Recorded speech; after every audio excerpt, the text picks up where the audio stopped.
ಕೃಷ್ಣ. ಪ್ರತಿದಿನವೂ ಕೂಡ ನಾನು ದೇವರು, ನನಗೆ 7 ಗಂಟೆಗೆ ಎದ್ದು ತೊಂದರೆ ಇಲ್ಲ ಅಂತ ಹೇಳಿದ್ರೆ ಯಾವತ್ತೂ ಮಲ್ಕೊಂಡವನಲ್ಲ. ಅಂದರೆ ನೋಡಿ, ನಾವು ಇವತ್ತೇನಿದ್ರು ಸ್ವಲ್ಪ ದೊಡ್ಡ ಜನ ಆದ ಕೂಡಲೇ ನಮಗೇನು ಯಾವುದೇ ನಿಯಮವೇ ಇಲ್ಲ, ನಾವೆಲ್ಲ ಮೀರಿ ನಿಂತವರು ಅಂತ ಹೇಳಿಸ್ಬಿಡ್ತೇವೆ. ಆದರೆ ಭಗವಂತ ಸರ್ವತಂತ್ರ ಸ್ವತಂತ್ರ, ಅದನ್ನು ಯಾರೂ ಕೇಳೋರಿಲ್ಲ. ಹಾಗಿದ್ದರೂ ಕೂಡ ಭಗವಂತ ಲೋಕಕ್ಕೆ ಮಾರ್ಗದರ್ಶನ ಮಾಡಲಿಕ್ಕೋಸ್ಕರ 4-4:30 ಗಂಟೆಗೆ ಹೇಳ್ತಾ ಇದ್ದಾನೆ. ಎದ್ದು ತಾನು ಆಚಮನವನ್ನು ಮಾಡಿ ಆನಂತರ ಧ್ಯಾನ ಮಾಡ್ತಾ ಇದ್ದಾನೆ. ನೋಡಿ, ಭಗವಂತ ಬೆಳಗ್ಗೆ ಆ ಬ್ರಾಹ್ಮಿ ಮುಹೂರ್ತದಲ್ಲಿ ಧ್ಯಾನ ಮಾಡ್ತಾ ಇದ್ದಾನೆ. ಯಾರನ್ನ ಅಂದರೆ ತನ್ನನ್ನೇ. ದೇವರಿಗೆ ಧ್ಯಾನ ಮಾಡಿ ನಾವು ಅವನನ್ನು ಧ್ಯಾನ ಮಾಡ್ತೇವೆ, ಅವನ ತನ್ನನ್ನೇ ಧ್ಯಾನ ಮಾಡುವಂಥದ್ದು. ಯಾಕಂದರೆ ಲೋಕಕ್ಕೆ ತೋರಿಸಲಿಕ್ಕೋಸ್ಕರ. ಆನಂತರ ಅಥಾಪ್ಲುತೋ ಭಸ್ಯಮಲೇ ಯಥಾ ವಿಧಿ ಕ್ರಿಯಾಕಲಾಪಂ ಪರಿಧಾಯ ವಾಸಸಿ ಚಕಾರ ಸಂಧ್ಯೋಪಕಮಾದಿ ಸತ್ತಮೋ ಹುತಾನಲೋ ಬ್ರಹ್ಮ ಜಜಾಪವಾದ್ಯತಃ. ಆನಂತರ ಭಗವಂತ ಸ್ನಾನ ಮಾಡ್ತಾ ಇದ್ದಾನೆ. ಹೇಗೆ ಅಂತ ಹೇಳಿದ್ರೆ, ಯಥಾವಿಧಿ, ಶಾಸ್ತ್ರದಲ್ಲಿ ಯಾವ ರೀತಿ ಸ್ನಾನ ಮಾಡಲಿಕ್ಕೆ ಹೇಳಿದ್ದಾರೆ ಹಾಗೆ ಅದು ಅವಗಾಹನ ಸ್ನಾನ, ಮುಳುಗಿಯೇ. ನೋಡಿ, ಕೃಷ್ಣನು ಕೂಡ ಮುಳುಗಿ ಪ್ರತಿದಿನ ಸ್ನಾನ ಮಾಡ್ತಾ ಇದ್ದಾನೆ. ಸಂಕಲ್ಪ ಪುರಸ್ಸರವಾಗಿ ಪಂಚಾಂಗ ಸ್ನಾನವನ್ನು ಮಾಡಬೇಕಾದ್ರೆ ಆ ಪಂಚಾಂಗದ ಅರ್ಘ್ಯವನ್ನು ಕೊಡಬೇಕು, ಸಂಕಲ್ಪವನ್ನು ಮಾಡಬೇಕು, ಮೃತ್ತಿಕಾಲೇಪನ, ಅಘವರ್ಷಣ, ತರ್ಪಣ, ಇದೆಲ್ಲವನ್ನ ಕ್ರಮ ಪ್ರಕಾರ ಕೃಷ್ಣ ಮಾಡ್ತಾ ಇದ್ದಾನೆ. ಮಾಡಿ ನಂತರ ಕ್ರಿಯಾಕಲಾಪಂ ಪರಿಧಾಯ ವಾಸಸಿ, ಆಮೇಲೆ ಮಡಿಯ ವಸ್ತ್ರವನ್ನು ತೊಟ್ಟು ಕೃಷ್ಣ ಆಮೇಲೆ ಸಂಧ್ಯಾವಂದನೆಯನ್ನು ಮಾಡ್ತಾ ಇದ್ದಾನೆ ಬೆಳಗಿನ ಜಾವ. ಅದು ಹೇಗೆ ಅಂತ ಹೇಳಿದ್ರೆ, ಸೂರ್ಯ ಉದಯ ಆಗುವುದಕ್ಕಿಂತ ಮುಂಚೆಯೇ ಸಂಧ್ಯಾವಂದನೆಯನ್ನು ಕೃಷ್ಣ ಮಾಡ್ತಾ ಇದ್ದಾನೆ. ಸೂರ್ಯ ಉದಯ ಆಗುವ ತನಕ ಗಾಯತ್ರಿ ಜಪ ಮುಂತಾದವುಗಳನ್ನು ಮಾಡಿ ಸೂರ್ಯ ಉದಯ ಆಗ್ತಾ ಇರುವಂತೆಯೇ ಉಪಸ್ಥಾಯ ಅರ್ಕಮುತ್ಯಂತಂ ತತ್ಪಯಿತ್ವಾತ್ಮನ ಕಲಾಹ. ಸೂರ್ಯ ಉದಯದ ಆಗ್ತಾ ಇರಬೇಕಾದ್ರೆ ಎದ್ದು ನಿಂತು ಉಪಸ್ಥಾನ ಅಂತ ಉಪಸ್ಥಾನವನ್ನು ಮಾಡ್ತಾ ಇದ್ದಂತೆ ಕೃಷ್ಣ. ಅಂತ ಹೇಳಿದ್ರೆ ಶಾಸ್ತ್ರದಲ್ಲಿ ಯಾವ ರೀತಿ ಹೇಳಿದ್ದಾರೆ ಅದೇ ರೀತಿ ತಾನು ನಡ್ಕೊಳ್ತಾ ಇದ್ದ. ಸ್ವಲ್ಪವೂ ಹೆಚ್ಚು ಕಮ್ಮಿ ಮಾಡ್ತಾ ಇರಲಿಲ್ಲಂತೆ. ಯಾಕಂದರೆ ಲೋಕಕ್ಕೆ ಮಾರ್ಗದರ್ಶನ ಮಾಡಲಿಕ್ಕೋಸ್ಕರ.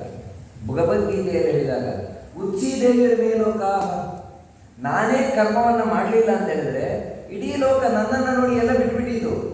ಅಯ್ಯೋ, ಕೃಷ್ಣನೇ ಮಾಡಲಿಲ್ಲ, ನಾವ್ಯಾಕೆ ಮಾಡಬೇಕು ಅಂತ. ಹಾಗಾಗಬಾರ್ದು ಅಂತ ಕೃಷ್ಣ ತಾನು ಮಾಡಿ ತೋರಿಸ್ತಾ ಇದ್ದಾನೆ. ಈ ರೀತಿ ಸೂರ್ಯ ಉದಯ ಆಗ್ತಾ ಇರಬೇಕಾದ್ರೆ ತಾನು ಎದ್ದು ಉಪಸ್ಥಾನವನ್ನು ಮಾಡಿ ಆನಂತರ ಬ್ರಹ್ಮಯಜ್ಞ, ದೇವಋಷಿ, ಪಿತೃ ತರ್ಪಣ, ಈ ತರ್ಪಣಗಳನ್ನೆಲ್ಲ ಕೊಡ್ತಾ ಇದ್ದಾನೆ ಕೃಷ್ಣ. ಅದನ್ನೆಲ್ಲ ಬಹಳ ಸ್ಪಷ್ಟವಾಗಿ ತಿಳಿಸ್ಕೊಂಡು ಹೋಗ್ತಾರೆ. ದೇವಾನ್ ಋಷೀನ್ ಪಿತೃನ್ ವೃದ್ಧಾನ್ ವಿಪ್ರಾನ್ ಅಭ್ಯರ್ಚಿತಾತ್ಮವಾನ್. ಆನಂತರ ಗುರು ಹಿರಿಯರಿಗೆ ನಮಸ್ಕಾರವನ್ನು ಮಾಡಿ, ಬ್ರಾಹ್ಮಣರಿಗೆ ಗುರು ಹಿರಿಯರಿಗೆ ನಮಸ್ಕಾರವನ್ನು ಮಾಡಿ ಆಮೇಲೆ ದೇವಾಲಯಕ್ಕೆ ಹೋಗಿ ಬಂದು ಗೋದಾನ ಮಾಡ್ತಾ ಇದ್ದಾನೆ. ಪ್ರತಿದಿನ ಕೃಷ್ಣ ಗೋದಾನವನ್ನು ಮಾಡ್ತಾ ಇದ್ದಾನೆ. ಅದು ಯಾವ ರೀತಿ ಹೇಳ್ತಾರೆ, ಧೇನೂನಾಂ ರುಕ್ಮಶೃಂಗೀಣಾಂ, ಒಂದು ಗೋ ಅಲ್ಲ, ಅನೇಕ ಗೋವುಗಳನ್ನು ದಾನ ಮಾಡ್ತಾ ಇದ್ದಂತೆ. ಅದು ಯಾಕಂತ ಹೇಳಿದ್ರೆ ಬಂಗಾರದ ಕೋಡು, ಆ ಕೋಡಿಗೆ ಬಂಗಾರವನ್ನು ಹಾಕಿ ಪಾದಕ್ಕೆ ಬೆಳ್ಳಿಯನ್ನು ಹಾಕಿ, ಈ ರೀತಿ ಶಾಸ್ತ್ರದಲ್ಲಿ ಯಾರಿದ್ದಾರೆ ಹಿಂದಕ್ಕೆ ತಾಮ್ರವನ್ನು ಹಾಕಿ, ಇಲ್ಲಿ ಮುತ್ತಿನ ಕುಚ್ಚು, ಆನಂತರ 2 ಕಣ್ಣುಗಳಿಗೆ ರತ್ನ, ಕಣ್ಣುಗಳ ಹತ್ರ ರತ್ನವನ್ನು ಇಟ್ಟು ಮೇಲೆ ರೇಷ್ಮೆ ವಸ್ತ್ರವನ್ನು ಹಾಕಿ ಅದನ್ನು ಕರೆಯಲಿಕ್ಕೆ ಒಂದು ಕಂಚಿನ ಪಾತ್ರೆ, ಆನಂತರ ಅದನ್ನು ದಾನ ತಗೊಳ್ಳುವ ಬ್ರಾಹ್ಮಣರಿಗೆ ವಸ್ತ್ರಾದಿಗಳನ್ನೆಲ್ಲ ಕೊಟ್ಟು ಪ್ರತಿದಿನ ತಾನು ಗೋದಾನವನ್ನು ಮಾಡ್ತಾ ಇದ್ದಾನೆ. ನಂತರ ಗೋವಿಪ್ರದೇವತಾ ವೃದ್ಧಾನ್ ಗುರುಭೂತಾನಿ ಸರ್ವಶಃ ನಮಸ್ಕೃತ್ವಾತ್ಮ ಸಂಭೂತಿಂ ಮಂಗಲಾನಿ ಸಮಸ್ಪೃಶತ್. ಆನಂತರ ಮಂಗಳ ದ್ರವ್ಯಗಳನ್ನು ಸ್ಮರಣೆ ಮಾಡ್ತಾ ಇದ್ದಾನೆ. ಪ್ರತಿದಿನ ಸ್ಮರಣೆ ತಾನು ಸ್ಪರ್ಶ ಮಾಡಬೇಕು. ತುಪ್ಪ, ಎಳ್ಳು ಮುಂತಾದವುಗಳನ್ನು ಸ್ಪರ್ಶ ಮಾಡ್ತಾ ಇದ್ದಾನೆ. ಆಮೇಲೆ ಕೃಷ್ಣ ತಾನು ಈ ಹೋಮಾದಿಗಳನ್ನು ಮುಗಿಸಿ, ಅಂದರೆ ಪ್ರತಿದಿನ ಹೋಮವನ್ನು ಮಾಡ್ತಾ ಇದ್ದ ಕೃಷ್ಣ, ಅದೇ ಉಪಾಸನ, ಆ ಹೋಮವನ್ನು ಮುಗಿಸಿ ಆಮೇಲೆ ಅಲಂಕಾರವನ್ನು ಮಾಡಿಕೊಳ್ತಾ ಇದ್ದಾನೆ. ಆತ್ಮಾನಂ ಭೂಷಯಾಮಾಸ ನರಲೋಕ ವಿಭೂಷಣ. ನರಲೋಕ ವಿಭೂಷಣ ಅಂದರೆ ಮನುಷ್ಯರು ಯಾವ ರೀತಿ ಧರಿಸ್ತಾರೆ ಆ ರೀತಿ ವಸ್ತ್ರ, ಆಭರಣ ಮುಂತಾದವುಗಳನ್ನು ತಾನು ಧಾರಣೆಯನ್ನು ಮಾಡಿ ಆಮೇಲೆ ಅವೇಕ್ಷಾದ್ಯಂ ತಥಾದರ್ಶಂ ಗೋವೃಷದ್ವಿಜ ದೇವತಾ, ತುಪ್ಪದಲ್ಲಿ ತನ್ನ ಮುಖ ನೋಡ್ಕೊಳ್ತಾ ಇದ್ದಾನೆ. ಆಮೇಲೆ ಕನ್ನಡಿಯಲ್ಲಿ ತನ್ನ ಮುಖ ನೋಡ್ಕೊಳ್ತಾ ಇದ್ದಾನೆ. ಇದೆಲ್ಲ ಏನಂದ್ರೆ ಮಂಗಳ. ಪ್ರತಿದಿನ ತುಪ್ಪವನ್ನು ನೋಡುವುದು, ಆಮೇಲೆ ಅದನ್ನು ದಾನ ಮಾಡುವುದು, ಮುಖವನ್ನು ನೋಡಿ.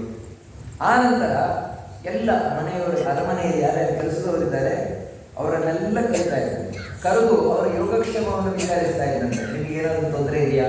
ಪ್ರತಿದಿನ ವಿಚಾರಿಸ್ತಾ ಇದ್ದಂತೆ. ಇಷ್ಟಾಗಬೇಕಾದ್ರೆ ಪ್ರಾದಾತ್ ಕಾಮಾನ್ ಮೃತಕ್ ಕಾಮೈ ಪ್ರದೋಷ್ಯ ಪ್ರತ್ಯನಂದದ ಇಷ್ಟು ಆಗಬೇಕಾದ್ರೆ ದಾರುಕ ಕೃಷ್ಣನ ಸಾರಥಿ ರಥವನ್ನು ತಗೊಂಡು ಬರ್ತಾ ಇದ್ದಾನೆ. ಕೃಷ್ಣ ಆ ರಥವನ್ನು ಏರಿ ಸುಧರ್ಮ ಸಭೆ ಅಲ್ಲಿಗೆ ಬರ್ತಾ ಇದ್ದ. ಎಲ್ಲರೂ ಸೇರ್ತಾ ಇದ್ದಾರೆ, ಯಾದವರೆಲ್ಲರೂ. ಅಲ್ಲಿ ಚರ್ಚೆ ನಡೀತಾ ಇದೆ. ಅವತ್ತಿನ ವಿದ್ಯಮಾನಗಳೇನು ಅದರ ಬಗ್ಗೆ ಚರ್ಚೆ ನಡೀತಾ ಇದೆ. ಆ ರೀತಿ ಕೃಷ್ಣ ಒಮ್ಮೆ ಸುಧರ್ಮ ಸಭೆಯಲ್ಲಿ ತಾನಿದ್ದಾನೆ, ಚರ್ಚೆ ನಡೀತಾ ಇದೆ. ಅಂತಹ ಸಂದರ್ಭದಲ್ಲಿ ಒಬ್ಬ ಬ್ರಾಹ್ಮಣ ಬಂದ. ಈ ಬ್ರಾಹ್ಮಣ ಎಲ್ಲ ರಾಜರುಗಳ ಕಡೆಯಿಂದ ಕಳುಹಿಸಲ್ಪಟ್ಟಂತಹ ಬ್ರಾಹ್ಮಣ. ಯಾಕಂದರೆ ಎಲ್ಲ ರಾಜರುಗಳು ಈಗ ಸಂಕಷ್ಟದಲ್ಲಿದ್ದಾರೆ. ಅವರೆಲ್ಲ ಮಕ್ಕಳನ್ನು ಜರಾಸಂಧ ಸೆರೆಮನೆಯಲ್ಲಿ ಇಟ್ಕೊಂಡಿದ್ದಾರೆ. ಎಷ್ಟು ಅಂದರೆ 20,800 ರಾಜಕುಮಾರರು. ಅಷ್ಟೂ ರಾಜಕುಮಾರರನ್ನು ಸೆರೆಮನೆಯಲ್ಲಿ ಇಟ್ಟಿದ್ದಾರೆ. ಯಾಕೆ ಅಂತ ಹೇಳಿದರೆ ಇನ್ಯಾವುದಕ್ಕೂ ಅಲ್ಲ, ಅವನನ್ನು ಭೈರವ ಯಾಗ ಮಾಡಿಬಿಟ್ಟಿದ್ದಾನೆ. ಶಿವನನ್ನು ಕುರಿತಾಗಿ ಮಾಡುವಂತಹ ಯಾಗ ಭೈರವ ಯಾಗ. ಆ ಭೈರವ ಯಾಗದಲ್ಲಿ ಇಷ್ಟೂ ರಾಜಕುಮಾರರನ್ನು ಬಲಿ ಕೊಟ್ಟಿದ್ದಾನೆ. ಅದಕ್ಕೋಸ್ಕರ ಆ ಎಲ್ಲ ರಾಜರುಗಳು ಹೆದರಿಕೊಂಡು ಈಗ ಕೃಷ್ಣನೇ ನಮಗೆ ಗತಿ ಅಂತ ತಿಳಿದು ಕೃಷ್ಣನಿಗೆ ತಾವು ಬ್ರಾಹ್ಮಣನನ್ನು ಕಳಿಸ್ಕೊಟ್ಟಿದ್ದಾರೆ. ಬ್ರಾಹ್ಮಣನನ್ನು ಯಾಕೆ ಕಳಿಸ್ಕೊಟ್ಟಿದ್ದಾರೆ ಅಂತ ಹೇಳಿದ್ರೆ ನಮೋ ಬ್ರಹ್ಮಣ್ಯ ದೇವಾಯ ಬ್ರಾಹ್ಮಣ ಹಿತಾಯ. ಬ್ರಾಹ್ಮಣರು ಅಂತ ಹೇಳಿದ್ರೆ ಭಗವಂತನಿಗೆ ಬಹಳ ಪ್ರಿಯರಾದವರು. ಅದಕ್ಕೆ ಬ್ರಾಹ್ಮಣರು ಹೇಳಿದ್ರೆ ಬೇಗ ಕೇಳ್ತಾನೆ ಭಗವಂತ ಅಂಥೇಳಿ ಆ ಬ್ರಾಹ್ಮಣನನ್ನು ಕಳಿಸ್ಕೊಟ್ಟಿದ್ದಾರೆ. ಆ ಬ್ರಾಹ್ಮಣ ಬಂದು ಆ ಎಲ್ಲ ರಾಜರುಗಳ ಪರವಾಗಿ ಕೃಷ್ಣನ ಬಳಿ ಪ್ರಾರ್ಥನೆಯನ್ನು ಮಾಡಿಕೊಳ್ತಾನೆ. ಕೃಷ್ಣ, ಈ ರೀತಿ ಆ ಎಲ್ಲ ರಾಜರು ಮಕ್ಕಳೇನಿದ್ದಾರೆ, ರಾಜಕುಮಾರರ ಭವಿಷ್ಯ ಇವತ್ತು ನಿನ್ನ ಕೈಯಲ್ಲಿದೆ. ನೀನು ಆ ಜರಾಸಂಧನನ್ನು ಸಂಹಾರ ಮಾಡಿ ಅಷ್ಟೂ ರಾಜಕುಮಾರರನ್ನು ಉಳಿಸಬೇಕು ಅಂತ ಪ್ರಾರ್ಥನೆ ಮಾಡಿ. ಕೃಷ್ಣ ಆಯಿತು ಅಂತ ಅವರೆಲ್ಲರೂ ಆಶ್ವಾಸನೆಯನ್ನು, ಆ ಬ್ರಾಹ್ಮಣರಿಗೆ ಆಶ್ವಾಸನೆಯನ್ನು ಕೊಟ್ಟು ಕಳಿಸ್ಕೊಟ್ಟ. ಅಷ್ಟಾಗಬೇಕಾದ್ರೆ ಇನ್ನೊಂದು ಕಡೆಯಿಂದ ನಾರದರು ಇಂದ್ರಪ್ರಸ್ಥದಿಂದ ಬಂದಿದ್ದರು, ಪಾಂಡವರ ಕಡೆಯಿಂದ ಬಂದಿದ್ದರು. ಧರ್ಮರಾಜ ಕಳಿಸ್ಕೊಟ್ಟಿದ್ದ. ಯಾಕಂದರೆ ಅವನಿಗೆ ರಾಜಸೂಯಾಗ ಮಾಡಬೇಕಾಗಿದೆ. ಆ ರಾಜಸೂಯಾಗ ಮಾಡಬೇಕು ಅಂತ ಹೇಳಿದರೆ ಅವನಿಗೆ ಕೃಷ್ಣನ ಹತ್ರ ಕೇಳಬೇಕು. ಯಾಕಂತ ಹೇಳಿದ್ರೆ ಕೃಷ್ಣ ಹೇಳಿದ ಅಂತ ಹೇಳಿದ್ರೆ ಅವನಿಗೆ ನಂಬಿಕೆ. ಅದಕ್ಕೋಸ್ಕರ ನಾರದರೆ ನೀವು ಯಾಕಿದ್ರು ದ್ವಾರಕ್ಕೆ ಹೋಗ್ತಿರಲ್ವ, ಕೃಷ್ಣನ ಹತ್ರ ಕೇಳಿ, ಕೃಷ್ಣ ರಾಜಸೂಯಾಗ ಮಾಡಲಿಕ್ಕೆ ಅನ್ನೋದಕ್ಕೆ ಕೃಷ್ಣನ ಬರಲಿಕ್ಕೆ ಹೇಳಿ ಅಂತ ಹೇಳಿ ಧರ್ಮರಾಜ ಕಳಿಸಿದ್ದಾನೆ. ಅವನಾದ್ರೆ ಯಾಕೆ ರಾಜಸೂಯಾಗ ಮಾಡಬೇಕು ಅಂತ ಹೇಳಿದ್ರೆ ಅದಕ್ಕೊಂದು ಕಾರಣ ಇದನ್ನು ಭಾಗವತ ಹೇಳುವುದಿಲ್ಲ, ಮಹಾಭಾರತ ತಿಳಿಸ್ಕೊಂಡು ಹೋಗ್ತದೆ. ನಾರದರು ಹೀಗೆ ತಾವು ಎಲ್ಲ ಲೋಕಗಳನ್ನು ಸಂಚಾರ ಮಾಡ್ಕೊಂಡು ಹೋಗಬೇಕಾದ್ರೆ ಪಾಂಡುರಾಜನನ್ನು ಯಮಲೋಕದಲ್ಲಿ ನೋಡಿದಿರಂತೆ.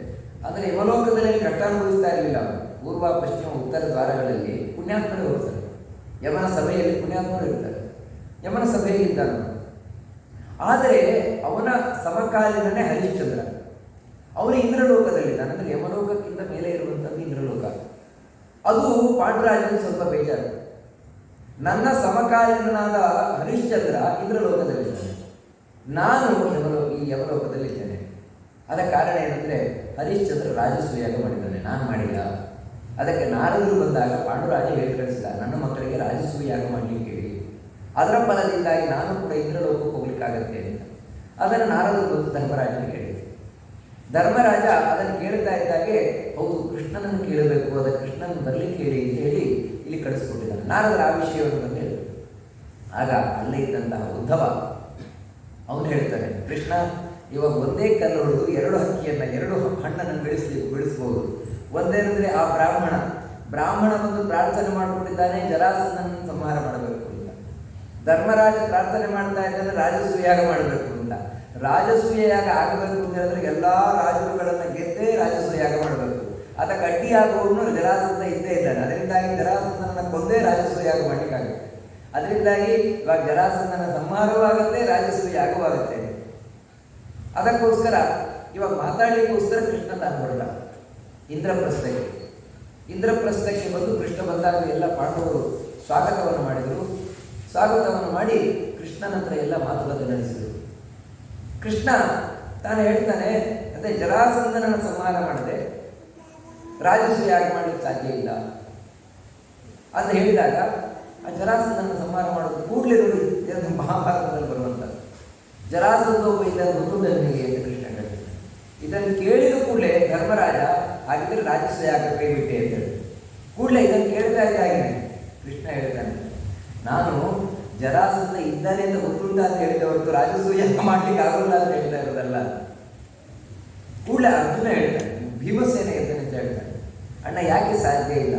ಪ್ರಯತ್ನನೇಕ ಅಗ್ರತೋ ವಿಧಾಯ ಭೂತಿ ಮಾಪ್ರಮಾಣ. ಪ್ರಯತ್ನವನ್ನು ಮಾಡಿದರೆ, ಯಾಕಂದ್ರೆ ಯಾರಿಗೆ ಭಗವಂತನ ಅನುಗ್ರಹ ಇದೆ, ಅಷ್ಟು ಮಾತ್ರ ಅಲ್ಲ, ತಮ್ಮ ಪ್ರಯತ್ನ ಇದೆ, ಮತ್ತೆ ಆ ಪದವಿಯನ್ನು ಪಡೀಲಿಕ್ಕೆ ಬೇಕಾದ ಯೋಗ್ಯತೆ ಇದೆ, ಅವರು ಎಲ್ಲವನ್ನೂ ಗಳಿಸಲಿಕ್ಕೆ ಸಾಧ್ಯವು. ನಮಗೇನು ಭಗವಂತನ ಅನುಗ್ರಹ ಇದೆ, ನಮ್ಮ ಪ್ರಯತ್ನ ಇದೆ, ಅದಕ್ಕಾಗಿ ಖಂಡಿತ ಸಾಧ್ಯ ಉಂಟು ಅಂತ ಭೀಮಸೇನ ಹೇಳ್ತಾನೆ. ಕೃಷ್ಣ ಅವಾಗ ಹೌದು, ಭೀಮಸೇನ ಹೇಳ್ತಾ ಇರೋದು ಸರಿ, ಈಗ ಹೋಗಿ ನಾವು ಜರಾಸಂಧನನ್ನ ಕೊಂದು ಬರ್ತೇವೆ ಅಂತ ಹೇಳಿ ಧರ್ಮರಾಜ ಒಪ್ಪಿದ. ಕೃಷ್ಣ, ಅರ್ಜುನ, ಭೀಮಸೇನ ಮೂವರು ಕೂಡ ಮಗಧ ರಾಜ್ಯಕ್ಕೆ ಹೋದರು. ಮಗಧಕ್ಕೆ ಹೋಗಿ ಅಲ್ಲಿ ಜರಾಸಂಧನೊಂದಿಗೆ ಯುದ್ಧಕ್ಕೆ ಅಂದರೆ ಬ್ರಾಹ್ಮಣ ವೇಷದಲ್ಲಿ ಹೋದರು. ಬ್ರಾಹ್ಮಣ ವೇಷದಲ್ಲಿ ಮೂವರು ಕೂಡ ತಾವು ಹೋಗಿ ಅವನ ಹತ್ರ ಯುದ್ಧದ ಭಿಕ್ಷೆಯನ್ನು ಬೇಡಿದರು ಜರಾಸಂಧನ ಬಳಿ. ಜರಾಸಂಧನಿಗೆ ಮೊದಲು ಗೊತ್ತಾಗಲಿಲ್ಲ, ಆಮೇಲೆ ಗೊತ್ತಾಯ್ತು, ಇವರು ಕೃಷ್ಣಾರ್ಜುನರು ಹಾಗೂ ಭೀಮಸೇನ. ಯುದ್ಧಕ್ಕೆ ಭೀಮಸೇನನನ್ನು ಆಯ್ಕೆ ಮಾಡಿಕೊಂಡ. ಭೀಮಸೇನನಿಗೂ ಜರಾಸಂಧನಿಗೂ ಯುದ್ಧ ಆಯಿತು. ಕೆಲವು ದಿನಗಳು ಹಗಲು ರಾತ್ರಿ ಯುದ್ಧ ಆಗಿದೆ. ಆದರೆ ಮಹಾಭಾರತದಲ್ಲಿ ವಿಷಯ ಬರ್ತದೆ, ಕಡೆಗೆ ಒಂದು ಹುಲ್ಲು ಕಡ್ಡಿಯನ್ನು ಹೀಗೆ ಸೀಳೆ ಆ ಕಡೆ ಈ ಕಡೆ ಎಸೆದಂತೆ.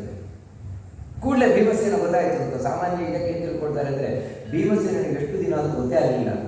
ಯಾಕಂದರೆ ಮರ್ಮಸ್ಥಾನ ಹೊಡೆಯದೆ ಜರಾಸಂಧನನ್ನ ಕೊಲ್ಲಿಕ್ಕಾಗೋಲ್ಲ. ಆದರೆ ಅವನ ಮರ್ಮಸ್ಥಾನ ಏನಂತೆಲ್ಲ ಗೊತ್ತಾಗ್ತಾ ಇದ್ದಾನಂತೆ ಭೀಮಸೇನ. ಸಾಮಾನ್ಯ ಹೇಳುವಂಥದ್ದು. ಕಡೆಗೆ ಕೃಷ್ಣ ತೋರಿಸಿದಂತೆ ಒಂದು ಹುಲ್ಲನ್ನು ಹೀಗೆ ಅಡ್ಡಕ್ಕೆ ಸೀಳಿ ಆ ಕಡೆ ಒಂದು ಈ ಕಡೆ ಅಂತ ಹಾಕಿದರೆ ಗೊತ್ತಾಯ್ತು ಅಂತ. ಅವಾಗ ಇವನನ್ನು ಜರಾಸಂಧನನ್ನ ಕೊಂದ ಅಂತ. ಆದರೆ ಆಚಾರ್ಯರು ಮಹಾಭಾರತದ ತಾತ್ಪರ್ಯ ಸ್ಪಷ್ಟ ಹೇಳ್ತಾರೆ, ಅವನ ಮರ್ಮಸ್ಥಾನ ಹೊಡೆದ್ರೆ ಮಾತ್ರ ಸಾಯ್ತಾನೆ ಅಂತ. ಆ ಮರ್ಮಸ್ಥಾನ ಅಲ್ಲದೆ ಬೇರೆ ಕಡೆಯೇ ಹೊಡೆದುಕೊಂಡ ಅಂತ ಹೇಳ್ತಾರೆ ಭೀಮಸೇನನ್ನ, ಜರಾಸಂಧನನ್ನ. ಯಾಕಂತ ಹೇಳಿದ್ರೆ ನನಗೆ ಅದೆಲ್ಲ ಏನು ಆಗುವುದೇ ಇಲ್ಲ, ನಿಮ್ಮ ಮರ್ಮಸ್ಥಾನದಲ್ಲಿ ಕೊಲ್ಲಬೇಕು ಅದೆಲ್ಲ ಏನಿಲ್ವೇ ಇಲ್ಲ. ಮತ್ತೆ ಇಲ್ಲಿ ಭಾಗವತದಲ್ಲಿ ಹೇಳ್ತಾರೆ, ಕಡ್ಡಿಯನ್ನು ಸೀಳಿ ಆ ಕಡೆ ಹಾಕಿದ ಅಂತ. ಅಂದ್ರೆ ಭೀಮಸೇನ ಭಗವಂತನ ಆಜ್ಞೆಗೋಸ್ಕರ ಕಾಯ್ತಾ ಇದೆ. ಭಗವಂತ ಈ ಜರಾಸಂಧನನ್ನ ಸಂಹಾರ ಮಾಡಲಿಕ್ಕೆ ಯಾವಾಗ ಆಜ್ಞೆ ಕೊಡ್ತಾನೆ ಅಂತ. ಯಾಕಂತ ಹೇಳಿದ್ರೆ ಇಲ್ಲದೇ ಇದ್ರೆ ಕೃಷ್ಣನೇ ಜರಾಸಂಧನ ಯಾವತ್ತೇ ಕೊಲ್ಬೋದಿತ್ತು. 18 ಬಾರಿ ಯುದ್ಧಕ್ಕೆ ಬಂದಾಗ ಎಷ್ಟೋ ಸಲ ಕೊಲ್ಲುವ ಪ್ರಸಂಗ ಬಂದಿದೆ. ಒಂದು ಸಲ ಅಂತೂ ಕೂಡ ಬಲಭದ್ರ ಎತ್ತಿದ್ದ ಕೊಲ್ಲಿಕ್ಕೆ ಜರಾಸಂಧನನ್ನ, ತನ್ನ ನೇಗಿಲನ್ನ. ಕೂಡಲೇ ಅಶರೀರವಾಣಿ ಆಯಿತು, ನಿನಗೆ ಕೊಲ್ಲಿಕ್ಕೆ ಸಾಧ್ಯವಾಗುತ್ತೋ ಇಲ್ವೋ ಅಂತ. ಆಮೇಲೆ ಹಿಂದೆ ಬಂದಿದ್ದ. ಹೀಗೆ ಕೃಷ್ಣನೇ ಜರಾಸಂಧನನ್ನ ಭೀಮಸೇನಿಗೋಸ್ಕರ ಬಿಟ್ಟಿದ್ದ. ಯಾಕಂದ್ರೆ ತನ್ನ ಅತ್ಯಂತ ಪ್ರಿಯನಾದ ಭಕ್ತ. ಈಗ ಕೃಷ್ಣ ಆಜ್ಞೆ ಮಾಡ್ತಾ ಇದ್ದಾನೆ. ಕೃಷ್ಣನ ಆಜ್ಞೆಯಂತೆ ಜರಾಸಂಧನನ್ನು ಭೀಮಸೇನ ಸಂಹರಿಸಿದ. ನಿಜವಾಗಿಯೂ ಕೂಡ ಜರಾಸಂಧನ ಸಂಹಾರದೊಂದಿಗೆ ದೊಡ್ಡ ದುಷ್ಟಪಡೆಯ ನಾಯಕ ನಾಯಕ. ಅಲ್ಲಿಯವರೆಗೆ ಎಲ್ಲ ರಾಜರುಗಳಿಗೂ ಅಂದರೆ ಕೃಷ್ಣ ಬಂದ ಮೇಲೆ ಹೆದರಿಕೆ ಕಮ್ಮಿಯಾಗಿತ್ತು ಜರಾಸಂಧನದ್ದು. ಈಗಂತೂ ಜರಾಸಂಧನ ಸಂಪೂರ್ಣ ಭಯವೇ ಕೊಟ್ಟೋಯಿತು. ಜರಾಸಂಧನನ್ನು ಸಂಹಾರ ಮಾಡಿದ ಕೃಷ್ಣ ಇದರಲ್ಲಿ ಭೀಮಸೇನನ ಮೂಲಕ. ಮುಂದೆ ಕೂಡಲೇ ನಾನು ಹೋಗ್ತಾನೆ, ಎಲ್ಲಿ ಸೆರೆಮನೆಯಲ್ಲಿ ಇಟ್ಟಿದ್ದಾರೆ. ಸೆರೆಮನೆ ಅಂತ ಹೇಳಿದ್ರೆ ಯಾವುದು ಕೋಣೆಯಲ್ಲಿ ಹಾಕಿದ್ದಲ್ಲ, ರಾಜಕುಮಾರರನ್ನ. ಭಾಗವತ ಹೇಳ್ತದೆ, ಮಹಾಭಾರತ ಹೇಳ್ತದೆ, ಗುಹೆಗಳಲ್ಲಿ, ಬೆಟ್ಟದ ಯಾವ್ಯಾವುದೋ ಗುಹೆಗಳಲ್ಲಿ ಮುಚ್ಚಿಟ್ಟಿದ್ದಾನಂತೆ 20,080 ರಾಜಕುಮಾರರನ್ನು. ತಿನ್ಲಿಕ್ಕೆ ಸರಿ ಕೊಡ್ತಾ ಇರಬೇಕು, ಸರಿ ತಿನ್ಲಿಕ್ಕಿಲ್ಲ, ಉಣ್ಲಿಕ್ಕಿಲ್ಲ, ಆ ರೀತಿ ಅವರನ್ನು ಮಾಡಿಟ್ಟಿದ್ದಾನಂತೆ. ಆ ಎಲ್ಲ ರಾಜಕುಮಾರರು ಕೃಷ್ಣನಿಂದ ಬಿಡುಗಡೆಗೊಂಡವರಾಗಿ ಕೃಷ್ಣನಿಗೆ ಕೈ ಜೋಡಿಸಿದ್ದಾರೆ. ಕೃಷ್ಣ, ನಮ್ಮನ್ನು ಉದ್ಧಾರ ಮಾಡಿದ್ಯಾ. ವಯಂ ಪುರಾ ಶ್ರೀಮದ ನಷ್ಟ ದೃಷ್ಟಯ ಬುದ್ಧಯ ಜಿಹೀರ್ಷಯಾಸ್ಯ ಇತರೇತರ ಸ್ಪೃಧ ಘ್ನಂತ ಪ್ರಜಾ ಸ್ವ ಅತಿ ನಿರ್ಘೃಣ ಪ್ರಭೋ ಮೃತ್ಯುಂ ಪುರಸ್ವ ಮಗಣಯ್ಯ ದುರ್ಮದ. ಕೃಷ್ಣ ಒಂದು ರೀತಿಯಿಂದ ಜರಾಸಂಧ ಸೆರೆಮನೆಯಲ್ಲಿ ನಮ್ಮನ್ನಿಟ್ಟು, ಈ ಬಂಧನದಲ್ಲಿಟ್ಟು ತುಂಬ ಉಪಕಾರ ಮಾಡಿದ್ದಾನೆ. ಯಾಕೆ ಅಂತ ಹೇಳಿದ್ರೆ, ಮೊದಲು ನಮಗೆ ಬೇಕಾದಷ್ಟು ಶ್ರೀಮಂತಿಕೆ ಇತ್ತು. ಆ ಶ್ರೀಮಂತಿಕೆ ಮದದಿಂದ ನಾವು ಯಾರನ್ನೂ ಪರಿಗಣಿಸ್ತಾ ಇರಲಿಲ್ಲ, ಯಾವುದನ್ನು ಪರಿಗಣಿಸ್ತಾ ಇರಲಿಲ್ಲ. ಮತ್ತೇನು, ಬರೀ ಸ್ಪರ್ಧೆ.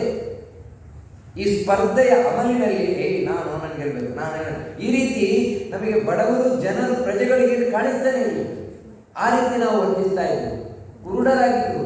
ನಾವು ಶ್ರೀಮಂತಿಗೆ ಮನದಿಂದ ಕುರುಡರಾಗಿದ್ವು ಮೊದಲು. ಆದರೆ ಈಗ ಇಷ್ಟು ದಿನ ಸೆರೆಮನೆಯಲ್ಲಿರುವ ಬಂಧನದಲ್ಲಿರುವ ಈ ಹಸಿವು, ಬಾಯಾರಿಕೆ ಮುಂತಾದವುಗಳೆಲ್ಲ ನಮಗೆ ತುಂಬ ಬುದ್ಧಿ ಕಲಿಸಿದೆ ಅಂತ ಹೇಳಿ. ಬಡತನ ಅಂತ ಏನು ಅರ್ಥ ಇಲ್ಲ ನನಗೆ. ಇಲ್ಲಿರೋ ಮೊದಲು ಬಡವರು ಅಂತ ಹೇಳಿದ್ರೆ ಅಷ್ಟು ತಿರಸ್ಕಾರವನ್ನು ಮಾಡ್ತಾ ಇದ್ದಾರೆ. ಇವತ್ತು ನಮಗೆ ದೇವರು ಬುದ್ಧಿ ಕಲಿಸಿದ್ದಾರೆ, ಸ್ವಾಮಿ ನಿನ್ನನ್ನು ಮರೆತಿದ್ದವರು ಇವತ್ತು ನಿನ್ನ ನೆನಪು ನಮಗೆ ಗೊತ್ತಾಗಿದೆ ಅಂತ ಹೇಳಿ ಕೃಷ್ಣಾಯ ವಾಸುದೇವಾಯ ಹರಯೇ ಪರಮಾತ್ಮನೇ ಪ್ರಣದ ಕ್ಲೇಶನಾಶಾಯ ಗೋವಿಂದಾಯ ನಮೋ ನಮಃ. ಕೃಷ್ಣನೇ ಕೃಷ್ಣ ಅಂತ ಹೇಳಿದ್ರೆ ನಮ್ಮ ಪಾಪವನ್ನು ಕರ್ಷಣೆ ಮಾಡಲಿಕ್ಕೆ ಬಂದವರು. ಯಾವ ಜನ್ಮದ ಪಾಪದಿಂದ ಈಗ ಸಿಲುಕಿ ಬಿದ್ದಿದ್ವೋ ಗೊತ್ತಿಲ್ಲ. ಆ ಎಲ್ಲ ಪಾಪಗಳಿಂದ ನಮ್ಮನ್ನು ಪರಿಹರಿಸಿದವನಿಗೆ ವಾಸುದೇವಾಯ. ವಾಸುದೇವ ರೂಪವೇ ಮೋಕ್ಷಪ್ರದವಾದ ರೂಪ. ಕೇವಲ ಈ ಬಂಧನದಿಂದ ಮಾತ್ರ ಅಲ್ಲ, ಸಂಸಾರ ಬಂಧನದಿಂದಲೇ ನಮ್ಮನ್ನು ಬಿಡುಗಡೆಗೊಳಿಸುವವನೇನು. ಅದಕ್ಕೆ ನಿನ್ನನ್ನು ವಾಸುದೇವ ಅಂತ. ಹರಯೇ ಪರಮಾತ್ಮನೇ. ಹರಿ ಅಂತ ಹೇಳಿದ್ರೆ ಬರೀ ಒಂದು ಪಾಪ ಅಲ್ಲ, ಜನ್ಮ ಜನ್ಮಾಂತರಗಳ ಪಾಪ. ಎಲ್ಲ ಪಾಪವನ್ನು, ಯಾಕಂದ್ರೆ ನಾವು ಮಾಡುವ ಪಾಪಕ್ಕೆ ಕಡೆಯೇ ಇಲ್ಲ. ಆ ಎಲ್ಲ ಪಾಪಗಳನ್ನು ಪರಿಹರಿಸುವ, ಅಷ್ಟು ಮಾತ್ರ ಅಲ್ಲ, ನಮಗೆ ಏನು ಬೇಕೋ ಅದನ್ನೆಲ್ಲ ತಂದು ಕೊಡುವ ಅಂತ ಹರಿಯೇ ಪರಮಾತ್ಮನೇ. ಎಲ್ಲರ ಒಳಗೆ ಅಂತರ್ಯಾಮಿಯಾಗಿ ಕೂತವನೇ. ಯಾರು ನಿನಗೆ ತಲೆ ಬಾಗುತ್ತಾರೆ ಅವರ ಎಲ್ಲ ಕಷ್ಟಗಳನ್ನು ಪರಿಹರಿಸುವವನಿಗೆ ನಮೋ ನಮಃ ಅಂತ ಆ ಎಲ್ಲ ರಾಜಕುಮಾರರು ಕೂಡ ನಮಸ್ಕಾರವನ್ನು ಮಾಡ್ತಾರೆ. ಜರಾಸಂಧನ ಸೆರೆಮನೆಯಲ್ಲಿದ್ದು ಅವರಿಗೆ ಬುದ್ಧಿ ಬಂದಿದೆ.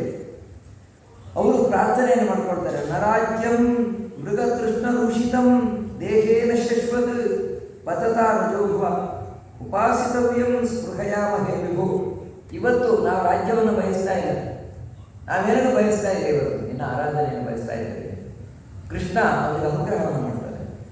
ಹೇಳ್ತಾನೆ, ನೋಡಿ ಇವತ್ತಿನಿಂದ ನೀವೆಲ್ಲರೂ ಕೂಡ ಧರ್ಮದಿಂದ ರಾಜ್ಯಭಾರವನ್ನು ಮಾಡಬೇಕು. ಅದ್ಯ ಪ್ರಕೃತಿ ಭೂಪಾಲ ಮಯ್ಯಾತ್ಮನ್ಯ ಅಖಿಲೇಶ್ವರೇ ಸುದೃಢ ಜಾಯತೆ ಭಕ್ತಿ ಬಾಢಮಾಶಂಸಿತೆ ತಥಾ. ನಿಮಗಿವತ್ತು ನನ್ನಲ್ಲಿ ಭಕ್ತಿ ಉಂಟಾಗುತ್ತೆ. ನಿಮಗೆ ನ್ಯಾಯದಿಂದ ಧರ್ಮದಿಂದ ನೀವು ರಾಜ್ಯಭಾರವನ್ನು ಮಾಡಬೇಕು. ಈ ರೀತಿ ಕೃಷ್ಣ ಅವರಿಗೆ ಆದೇಶವನ್ನು ಮಾಡಿದ್ದಾರೆ. ಆನಂತರ ಇನ್ನೊಂದು ಮಾತನ್ನು ಹೇಳ್ತೀನಿ. ಈ ಭೀಮಸೇನನ ಅಣ್ಣ ಧರ್ಮರಾಜ ರಾಜಸೂಯ ಯಾಗವನ್ನು ಮಾಡ್ತಾ ಇದ್ದಾರೆ. ಅದಕ್ಕೆ ನೀವೆಲ್ಲರೂ ಕೂಡ ಕಪ್ಪವನ್ನು ತಂದು ಕೊಡಬೇಕು. ಎಲ್ಲ ರಾಜಕುಮಾರರು ಕೂಡ ಸಂತೋಷದಿಂದ ಒಪ್ಪಿದ್ದಾರೆ. ಅದನ್ನು ನೋಡಿ, ಒಬ್ಬ ಜರಾಸಂಧನನ್ನು ಕೊಂದು 22,800 ರಾಜ್ಯದಿಂದ ಕಪ್ಪ ಬಂತು ಅನಾಯಾಸವಾಗಿ. ಅಷ್ಟು ಮಾತ್ರ ಅಲ್ಲ, ಧರ್ಮ ಸಂಸ್ಥಾಪನಾರ್ಥಾಯ ಅಷ್ಟೂ ರಾಜ್ಯಗಳಲ್ಲಿ ಧರ್ಮ ಸಂಸ್ಥಾಪನೆ ಕೃಷ್ಣನಿಂದ. ಆನಂತರ ರಾಜಸೂಯ ಎಲ್ಲ ಉಳಿದ ಎಲ್ಲ ಕಡೆಯಿಂದಲೂ ಕೂಡ ಭೀಮಸೇನ, ಅರ್ಜುನ, ನಕುಲ, ಸಹದೇವ 4 ದಿಕ್ಕಗಳಲ್ಲಿ ತಾವು ದಿಗ್ವಿಜಯವನ್ನು ಸಂಪಾದನೆ ಮಾಡಿಕೊಂಡು ಬಂದರು. ರಾಜಸೂಯ ಯಾಗ ಪ್ರಾರಂಭ ಆಯಿತು. ರಾಜಸೂಯ ಯಾಗದಲ್ಲಿ ಅನೇಕ ಯಾಗಗಳು, ಆ ಅನೇಕ ಯಾಗಗಳು ಮುಗಿದು ಕಡೆಗೆ ಅಭಿಷೇಚನೀಯ ಯಾಗ. ಆ ಯಾಗದಲ್ಲಿ ಗೌರವವನ್ನು ಕೊಡಬೇಕು. ಯಾರ್ಯಾರು ಬಂದಿದ್ದಾರೆ ಅವರೆಲ್ಲರಿಗೂ ಕೂಡ ಗೌರವ ಕೊಡಬೇಕು. ಆ ರೀತಿ ಗೌರವವನ್ನು ಸೂಚಿಸುವುದರಲ್ಲಿ ಮೊದಲು ಯಾರಿಗೆ ಗೌರವ ಕೊಡಬೇಕು, ಅಗ್ರಪೂಜೆ ಮೊದಲು ಯಾರಿಗೆ ಗೌರವ ಕೊಡಬೇಕು ಅಂತ ಪ್ರಶ್ನೆ ಬಂತು. ಆಗ ಅಲ್ಲಿ ಸಹದೇವ ಇದನ್ನು ಕೂಡಲೇ ಹೇಳಿದ, ಕೃಷ್ಣನಿಗೆ ಅಗ್ರಪೂಜೆಯನ್ನು ಮಾಡಬೇಕು ಅಂತ ಹೇಳಿ. ಆ ರೀತಿ ಸಹದೇವ ಹೇಳಿದ್ದಕ್ಕೆ ಭೀಷ್ಮಾಚಾರ್ಯರ ಅನುಮೋದನೆಯನ್ನು ಮಾಡಿ, ಹೌದು ಸರಿ, ಕೃಷ್ಣನಿಗೆ ಅಗ್ರಪೂಜೆಯನ್ನು ಮಾಡಬೇಕಾದ್ರು. ಯಾಕಂದರೆ ಕೃಷ್ಣನಷ್ಟು ಯೋಗ್ಯರಾದವರು ಇನ್ನು ಯಾರೂ ಇಲ್ಲ, ಕೃಷ್ಣನಿಗೆ ಅಗ್ರಪೂಜೆ ಮಾಡಬೇಕು. ಧರ್ಮರಾಜನಿಗೆ ಸಂತೋಷ ಆಗುತ್ತದೆ. ಧರ್ಮರಾಜನಾದರೂ ಕೂಡಲೇ ಕೃಷ್ಣನನ್ನು ಕರೀತಾನೆ. ಕೃಷ್ಣನನ್ನು ಕರ್ಕೊಂಡು ಬಂದು, ಕೃಷ್ಣ ಆದರೂ ಎಲ್ಲಿದ್ದಾದರೆ ಬ್ರಾಹ್ಮಣರ ಪಾದ ತೊಳಿತಾ ಇದ್ದಾರೆ. ಯಾರು ಬರ್ತಾರೆ ಅವರು ವಿಪ್ರಪಾದಾವನೇಂದ ಬ್ರಾಹ್ಮಣರ ಪಾದ ತೊಳಿ. ಯಾಕಂದರೆ ರಾಜದ ಯಾಕಂದರೆ ಕೃಷ್ಣ ಆಗಿದ್ಕೊಂಡ ಕೆಲಸ ಅದು. ಬ್ರಾಹ್ಮಣರ ಕಾಲು ತೊಳಿತೇನೆ ನಾನು.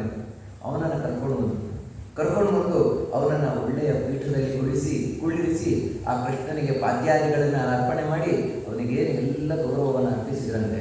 ಎಲ್ಲ ಸಜ್ಜನರು ಸಂತೋಷ ಪಡ್ತಾ ಇದ್ದಾರಂತೆ. ಆ ಸಂದರ್ಭದಲ್ಲಿ ಇದನ್ನು ಸಹಿಸಲಿಕ್ಕಾಗದೆ ಎದ್ದು ನಿಂತವನು ಶಿಶುಪಾಲನಿಗೆ ಮಾತ್ರ ಇದು ತಡ್ಕೊಳ್ಳಿಕ್ಕೆ ಆಗಲಿಲ್ಲ. ಕೂಡಲೇ ಎದ್ದು ನಿಂತ. ಮೊದಲೇ ಅವನು ಕೃಷ್ಣ ದ್ವೇಷಿ, ಈಗಂತೂ ಕೃಷ್ಣನಿಗೆ ಇಲ್ಲಿ ಗೌರವ ಕೊಡ್ತಾ ಇದ್ದು ಸಹಿಸಲಿಕ್ಕಾಗದೆ ಎದ್ದು ನಿಂತು ಹೇಳ್ತಾನೆ, ಈಶು ದುರತ್ಯಯ ಕಾಲ ಇತಿ ಸತ್ಯವತಿ ಶ್ರುತಿ. ವೇದ ಹೇಳ್ತದೆ ಈಶು ದುರತ್ಯಯ ಕಾಲ ಅಂತ. ಕಾಲವನ್ನು ಮೀರಿ ನಿಲ್ಲಲಿಕ್ಕೆ ಯಾರ ಕೈಗೂ ಸಾಧ್ಯ ಇಲ್ಲ. ಕಾಲ ಅಷ್ಟು ಪ್ರಬಲವಾದದ್ದು. ಹೌದು, ಕಾಲ ತುಂಬ ಪ್ರಬಲವಾದದ್ದು. ಯಾಕಂದರೆ ಕಾಲವನ್ನು ಯಾರಿಗೂ ಏನೂ ಮಾಡಲಿಕ್ಕಾಗಲ್ಲ. ಕಾಲ ಕೆಟ್ಟೋಯ್ತು ಅಂತ ಹೇಳ್ತೇವಲ್ಲ, ಆ ರೀತಿ ಇವಾಗ ಕಾಲ ಕೆಟ್ಟೋಯ್ತು. ಯಾಕೆ ಅಂತ ಹೇಳಿದ್ರೆ, ಪುಟ್ಟ ಹುಡುಗರ ಮಾತಿನಿಂದ ಹಣ್ಣು ಮುದುಕರು ಕೂಡ ತಲೆ ಕೆಡಿಸ್ಕೊಂಡ್ಬಿಡ್ತಾರಲ್ಲ, ಅದರಲ್ಲಿ ಬೇಜಾರಾಗ್ತಾ ಇರುವಂಥದ್ದು ಅಂತ ಹೇಳ್ತಾರೆ. ವೃದ್ಧ ನಾಮ ಬುದ್ಧಿ ಬಾಲವಾಕ್ಯ ವಿಭಿದ್ಯತೆ. ಏನು ಗೊತ್ತಿದ್ದವರು ಏನೋ ಹೇಳ್ತಾರೆ, ಅದನ್ನ ವೃದ್ಧರಾದವರು ಕೇಳುದ, ವಯಸ್ಸಾದವರು ಕೇಳುದ, ವಯಸ್ಸಾದವ್ರಿಗೆ ಬುದ್ಧಿ ಬೇಕೋ ಬರು ಅಲ್ಲ. ಏನಾಯ್ತು ಏನಾಯ್ತು ಅಂತ ಈ ರೀತಿ ಮಾತಾಡ್ತಾ ಇದೆಯಾ ಅಂತ ಹೇಳಿದ್ರೆ, ಪೂರ್ವಂ ಯೂಯಂ ಪಾತ್ರವಿದೋ ಶ್ರೇಷ್ಠ ಮಾಮಧ್ವಂ ಬಾಲಭಾಷಿತಂ ಸದಸತ್ಪದಯ ಸರ್ವೇ ಕೃಷ್ಣೋಯ ಸಂಬಂಧೇರ್ಗಣೆ. ಅಲ್ಲ, ಇಲ್ಲಿ ಸಭೆಯಲ್ಲಿ ಕೂತವರು ಎಲ್ಲರೂ ಅತ್ಯಂತ ದೊಡ್ಡವರು, ಎಲ್ಲ ತಿಳಿದವರೇ. ನೀವೆಲ್ಲರೂ ಕೂಡ ಪಾತ್ರವಿದ, ನಿಜವಾಗ್ಲೂ ಗೌರವಕ್ಕೆ ಅರ್ಹರಾಗಿರುವಂಥದ್ದು, ಶ್ರೇಷ್ಠರಾಗಿರುವಂಥದ್ದು. ಆದರೆ ನಿಮ್ಮನ್ನೆಲ್ಲ ಬಿಟ್ಟು ಆ ಕೃಷ್ಣನಿಗೆ ಅಗ್ರ ಪೂಜೆ ಮಾಡಿದ್ದಾರೆ, ನಿಮ್ಮನ್ನೆಲ್ಲ ಬಿಟ್ಟು. ಅಲ್ಲ, ಏನಿವಾಗ ಕೃಷ್ಣನಿಗೆ ಅಗ್ರ ಪೂಜೆ ಮಾಡಿದ್ರೆ ಏನು ತೊಂದರೆ? ಕೃಷ್ಣನು ಕೂಡ ಶ್ರೇಷ್ಠನೇ ಅಲ್ವಾ ಅಂತ ಹೇಳಿದರೆ ಅದಕ್ಕೆ ಹೇಳ್ತಾ ಇದ್ದೇನೆ. ಏನೇನು ಕೃಷ್ಣನ ಹತ್ರ ಇಲ್ಲಿರೋರೆಲ್ಲ ಎಂಥವ್ರು? ತಪೋ ವಿದ್ಯಾ ವ್ರತಧರಾನ್ ಜ್ಞಾನ ವಿಧ್ವಸ್ತ ಕಲ್ಮಷ ಬ್ರಹ್ಮರ್ಷಿ ಪರಮರ್ಷಿ ಲೋಕಪಾಲಾಂಶ ಪೂಜಿತ. ಎಂತೆಂಥವರಿದ್ದಾರೆ. ತಪೋ ವಿದ್ಯಾ ವ್ರತಧರ, ಒಳ್ಳೆ ತಪಸ್ವಿಗಳು, ಒಳ್ಳೆ ವಿದ್ಯಾವಂತರು, ಒಳ್ಳೆ ವ್ರತವನ್ನು ಹೊಂದಿದವರು ಇವರೆಲ್ಲ ಇದ್ದಾರೆ. ಮಹಾಭಾರತದಲ್ಲಿ ಇನ್ನೂ ಹೆಚ್ಚಾಗಿ ಹೇಳ್ತಾನೆ, ವೇದವ್ಯಾಸರಿಲ್ಲೇನು? ವೇದವ್ಯಾಸರಿಗೆ ಅಗ್ರ ಪೂಜೆ ಕೊಡ್ಲಿಕ್ಕಾಗಲ್ವ? ಅದು ಬಿಟ್ಟು ದೇವತೆಗಳಿಲ್ವ? ಅವರಿಗೆ ಅಗ್ರ ಪೂಜೆ ಕೊಡ್ಲಿಕ್ಕಾಗಲ್ವ? ಇಲ್ಲ, ಬೇಡ. ಬಾಕ್ಲಿಕನಂತ ರಾಜರಿದ್ದಾರಲ್ವ, ಅವ್ರಿಗೆ ಕೊಡ್ಲಿಕ್ಕೇನು ಅಗ್ರ ಪೂಜೆಯನ್ನು? ಅತ್ಯಂತ ಹಿರಿಯನು, ಶ್ರೇಷ್ಠರಾಗಿರುವಂಥವ್ರು, ಅವರಿಗೆ ಅಗ್ರ ಪೂಜೆ ಕೊಡ್ಲಿಕ್ಕಾಗಲ್ವ? ಅಲ್ಲ, ನನಗೆ ಕೊಡಿ ಅಂತ ನಾನು ಹೇಳ್ತಾ ಇಲ್ಲ. ಶಿಶುಪಾಳ ನನಗೆ ಕೊಡಬೇಕು ಅಂತಿಲ್ಲ. ಆದರೆ ಇವರೆಲ್ಲ ಇದ್ದಾರಲ್ವ. ಪರಶುರಾಮ ಇದ್ದಾನಲ್ಲ ನೋಡಿ, ಪರಶುರಾಮ ಬಂದಿದ್ದಾನೆ. ಪರಶುರಾಮ ಯುಗಾಂತರದವನು, ಅವನಿಗೆ ಅಗ್ರ ಪೂಜೆ ಕೊಡ್ಬೋದಲ್ಲ? ಪರಶುರಾಮನಿಗೆ ಕೊಡ್ಬೋದು, ವೇದವ್ಯಾಸರಿಗೆ ಕೊಡ್ಬೋದು. ಯಾಕಂದರೆ ವೇದವ್ಯಾಸರಲ್ಲಿ ಮುಖ್ಯವಾಗಿ ಕೂತಿರುವುದು ಇಡೀ ಆ ರಾಜಸೂಯಾಗದಲ್ಲಿ. ಅಂಥವರನ್ನೆಲ್ಲ ಬಿಟ್ಟು ಇಂತಿಂಥ, ಅಥವಾ ನಿಮ್ಗೆ ರಾಜರುಗಳು ಬೇಕಾ? ಎಂತೆಂಥ ರಾಜರುಗಳಿದ್ದಾರೆ. ಋಷಿಗಳು ಬೇಕಾ? ಎಂತೆಂಥ ಋಷಿಗಳಿದ್ದಾರೆ. ತಪಸ್ಸುಗಳು ಬೇಕಾ? ಎಂತೆಂಥ ತಪಸ್ಸುಗಳಿದ್ದಾರೆ. ಇವರನ್ನೆಲ್ಲ ಬಿಟ್ಟು ಪರಮರ್ಷಿ ಬ್ರಹ್ಮನಿಷ್ಠ ಲೋಕಪಾಲಾಂಶ ಪೂಜಿತ, ಲೋಕಪಾಲ ಬರಬೇಕಾ? ಇಂದ್ರ ಅಗ್ನಿ ಯಮ ನಟಿ ವರ್ಣವಾಗಿ ಇಂಥವರೆಲ್ಲ ಇದ್ದಾರೆ. ಇವರನ್ನೆಲ್ಲ ಬಿಟ್ಟು ನೀವು ಇವನಿಗೆ ಅಗ್ರ ಪೂಜೆ ಮಾಡಲಿಕ್ಕೆ ಹೋಗಿದ್ದೀರಲ್ವ? ಅದು ಏನು ಕೃಷ್ಣನಲ್ಲಿ ಏನು ಕಮ್ಮಿ ಇದೆ ಅಂತ ಹೇಳಿದ್ರೆ ಶಿಶುಪಾಲ ಹೇಳ್ತಾರೆ. ಕೃಷ್ಣನಲ್ಲಿ ಏನಿದೆ ನೋಡಿ ಶಿಶುಪಾಲರವರು. ಯಾಕಂತ ಹೇಳಿದ್ರೆ ಗೋಪೋ ಎಂ ಕುಲಪಾಂಸನ. ಅಲ್ಲ, ನಿಮಗೆ ಅಗ್ರ ಪೂಜೆ ಮಾಡಲಿಕ್ಕೆ ದನಕಾಯುವನು ಬೇಕಾಗಿಲ್ಲ, ನೀವು ಯಾರೂ ಸಿಗಲಿಲ್ಲ. ಇವನ ಅದು ಅವನ ಕುಲಕ್ಕೆ ಕಳಂಕ ಇದೆ, ಕುಲಪಾಂಸನ. ಆ ಕುಲಕ್ಕೆ ಕಳಂಕವಾಗಿರುವನು. ಯಾಕಂದರೆ ಯಥಾ ಕಾಕ ಪ್ರೋಢಾಶಂ ಸಪರ್ಯ ಕಥಪರಗತಿ. ಕೃಷ್ಣನಿಗೆ ಅಗ್ರ ಪೂಜೆ ಮಾಡಿದ್ರು ಅಂತ ಹೇಳಿದರೆ, ಹೋಮಕ್ಕಿಟ್ಟಂತಹ ರೊಟ್ಟಿಯನ್ನು, ಅದೇ ಪ್ರೋಢಾಶ ರೊಟ್ಟಿ, ಅದನ್ನು ಖಾಲಿ ಹಿಡ್ಕೊಂಡು ಹೋದಾಗಾಯಿತು ನೋಡಿ. ಎಷ್ಟರ ಒಂದು ಉದಾಹರಣೆ ಅಂದರೆ, ಕೃಷ್ಣನು ಕಪ್ಪು, ಕಾಗೆಯೂ ಕಪ್ಪು, ಅದಕ್ಕೋಸ್ಕರ ಕಾಗೆ ಯಾವ ರೀತಿ ಪುರೋಡಾಚರವನ್ನು ಹಿಡ್ಕೊಂಡು ಹೋದರೆ ಆ ರೀತಿ ಕೃಷ್ಣನಿಗೆ ಅಗ್ರ ಪೂಜೆ ಕೊಟ್ಟಾಗ ಆಯ್ತದೆ ಅಂತ ಹೇಳ್ತಾರೆ. ಯಾಕೆ ಅಷ್ಟೆಲ್ಲ ಕೃಷ್ಣನ ಬಗ್ಗೆ ನೀನು ಮಾತಾಡ್ತಾ ಇದೆಯಾ ಅಂದರೆ, ಕೃಷ್ಣನಲ್ಲಿ ಏನಿದೆ? ವರ್ಣಾಶ್ರಮ ಕುಲೋಪೇತ ಸರ್ವಧರ್ಮ ಬಹಿಷ್ಕೃತ. ಮೊದಲು ಹೇಳಿ, ಕೃಷ್ಣ ಯಾವ ಜಾತಿ ಅಂತ ಒಂದು ಜಾತಿ ಬೇಕಾದ್ರೆ ಯಾವ ಜಾತಿ? ಹೋಗಿ ಸೇರಿಕೊಂಡ ವೈಶ್ಯ ಜಾತಿಯಿಂದ 12 ವರ್ಷ ಕೂಡ. ಈಗ ಬಂದು ಇಲ್ಲಿ ಕ್ಷತ್ರಿಯ ಜಾತಿಯಿಂದ ಶುರು ಮಾಡ್ತಾರೆ. ಇವನು ಯಾವ ಜಾತಿ ಇಲ್ಲ, ಯಾವುದೇ ಜಾತಿ ಇಲ್ಲ. ಇನ್ನು ಆಶ್ರಮ, ಇವಾಗ ಗೃಹಸ್ಥ, ಯಾಕಂದ್ರೆ ಮದುವೆ ಆಗಿದ್ದಾರಲ್ಲ, ಗೃಹಸ್ಥ ಅಂತ ಹೇಳಿದ್ರೆ ಅಲ್ಲಿ ಉಪನಯನ ಆಗೋದಕ್ಕಿಂತ ಮುಂಚೆ ಮದುವೆ ಆಗಿದ್ದಾನೆ. ಯಾವತ್ತೂ ಬ್ರಹ್ಮಚರ್ಯ, ಗೃಹಸ್ಥ, ವಾನಪ್ರಸ್ಥ, ಸನ್ಯಾಸ. ಬ್ರಹ್ಮಚಾರಿ ಆದ್ಮೇಲೆ ಮದುವೆ ಆಗಬೇಕು. ಇವನು ಬ್ರಹ್ಮಚಾರಿ ಆಗೋದಕ್ಕಿಂತ ಮುಂಚೆ ಮದುವೆ ಆಗುತ್ತಿದ್ದಾನೆ. ಇವನಿಗೆ ಯಾವುದು ಆಶ್ರಮ? ಇವನಿಗೆ ಯಾವುದೇ ಆಶ್ರಮ ಇಲ್ಲ, ಯಾವುದೇ ವರ್ಗ ಇಲ್ಲ, ಇವನಿಗೆ ಕುಲ ಅಂತೂ ಮೊದಲೇ ಇಲ್ಲ. ಯಾವ ಕುಲ ಅಂತಲೇ ಇಲ್ಲ ಇವನು. ಯಾಕಂದ್ರೆ ಮೊದಲು ದನಕಾಯುವ ಕುಲ ಆಗಿಲ್ಲ, ಈಗ ಯಾವುದೋ ಕುಲ ಅಂತ ಹೇಳ್ಕೊಂಡ. ಈ ರೀತಿ ಯಾವ ಕುಲವೂ ಇಲ್ಲ ಇವನಿಗೆ. ಸರ್ವಧರ್ಮ ಬಹಿಷ್ಕೃತ, ಯಾವುದೇ ಧರ್ಮಾಚರಣೆಯೂ ಕೃಷ್ಣನಿಗಿಲ್ಲ. ಯಾವ ಧರ್ಮಕ್ಕೂ ಇವನದ್ದೇ ಒಂದು, ಅದೇ ಮುರಾರಿ ತೃತೀಯ ಬಂತಹ ಇವನು ಮಾಡಿದ್ದೇ ಧರ್ಮ. ಆ ರೀತಿ ಇರುವಂಥವನು ಕೃಷ್ಣ. ಸ್ವೈರವಂತಿ ಗುಣೇಹೀನ, ಖುಷಿ ಬಂದಾಗಿರ್ತಾನೆ, ಯಾರು ತೋಚುತ್ತಾನೋ ಆಗಿರ್ತಾನೆ. ಗುಣೇಹೀನ, ಯಾವುದೇ ಒಂದು ಗುಣವೂ ಇಲ್ಲ ಇವನು ಕೃಷ್ಣನಲ್ಲಿ. ಸಪರ್ಯಾಂ ವ್ರತಮರ್ಹತಿ, ಇಂಥವನಿಗೆ ಹೇಗೆ ನೀವು ಕೊಟ್ಟಿದ್ದೀರಿ ಅಗ್ರ ಪೂಜೆಯನ್ನು? ಜಾತಿ ಸರಿ ಇಲ್ಲ, ಆಶ್ರಮ ಸರಿ ಇಲ್ಲ, ಧರ್ಮ ಅಂತೂ ಮೊದಲೇ ಇಲ್ಲ, ಇಂಥವನಿಗೆ ಯಾಕೆ ಕೊಟ್ಟಿದ್ದೀರಿ ನೀವು? ಯಯಾತಿ ನೈಷಾಂ ಹಿ ಕುಲಂ ಶಬ್ದಂ ಸದ್ದಿರ್ಗರ್ಹಿತಂ. ಅಲ್ಲ, ಹೋಗ್ಲಿ ಏನಿಲ್ಲ ಅಂತ ಹೇಳಿದ್ರೆ ಕಡೆ ಪಕ್ಷ ಒಂದು ಕುಲ ಅದು ಒಳ್ಳೆಯದಪ್ಪ, ಒಳ್ಳೆ ಕುಲ. ಆ ರೀತಿ ಹೇಳ್ತೀರಾ? ಯಯಾತಿ ಕುಲಕ್ಕೆ ಶಾಪ ಕೊಟ್ಟಿದ್ದಾನೆ, ಯದುವಂಶಕ್ಕೆ. ನಾವು ಮೊನ್ನೆ ಕೇಳಿದ್ದಾನೆ, ನಿಮ್ಮ ವಂಶ ವಂಶಿ ಇಡೀ ದೇಶವನ್ನು ಆಳದೇ ಇರಲಿಕ್ಕೆ ಶಾಪ ಕೊಟ್ಟಿಲ್ಲ. ಈ ರೀತಿ ಶಾಪಗ್ರಸ್ತವಾದ ಕುಲ ಇವರು. ಆ ಶಾಪಗ್ರಸ್ತವಾದ ಕುಲದಲ್ಲಿ ಬಂದವನಿಗೆ ನೀವು ಅಗ್ರಪೂಜೆಯನ್ನು ಮಾಡ್ತಾ ಇದ್ದೀರಿ, ಬೇರೆ ಯಾರು ಸಿಗಲ್ಲ ನಿಮಗೆ ಅಂತ ಹೇಳ್ತಾ ಇದ್ದಾರೆ. ವೃಥಾ ಪಾನರತಂ ಮತ್ತಂ ಸಫರ್ಯಾಂ ಕಥಮರ್ಹಸಿ. ಅಲ್ಲ, ಸುಮ್ಮನೆ ಪಾನರತಂ ಅಂತ ಹೇಳಿದ್ರೆ ಮದ್ಯಪಾನ ಮಾಡ್ಕೊಂಡಿರುವವನು, ಖುಷಿ ಬಂದಾಗಿರುವವನು, ಅಂಥವನಿಗೆ ನೀವು ಈ ಮರ್ಯಾದೆಯನ್ನು ಯಾಕೆ ಕೊಡ್ತಾ ಇದ್ದೀರಿ?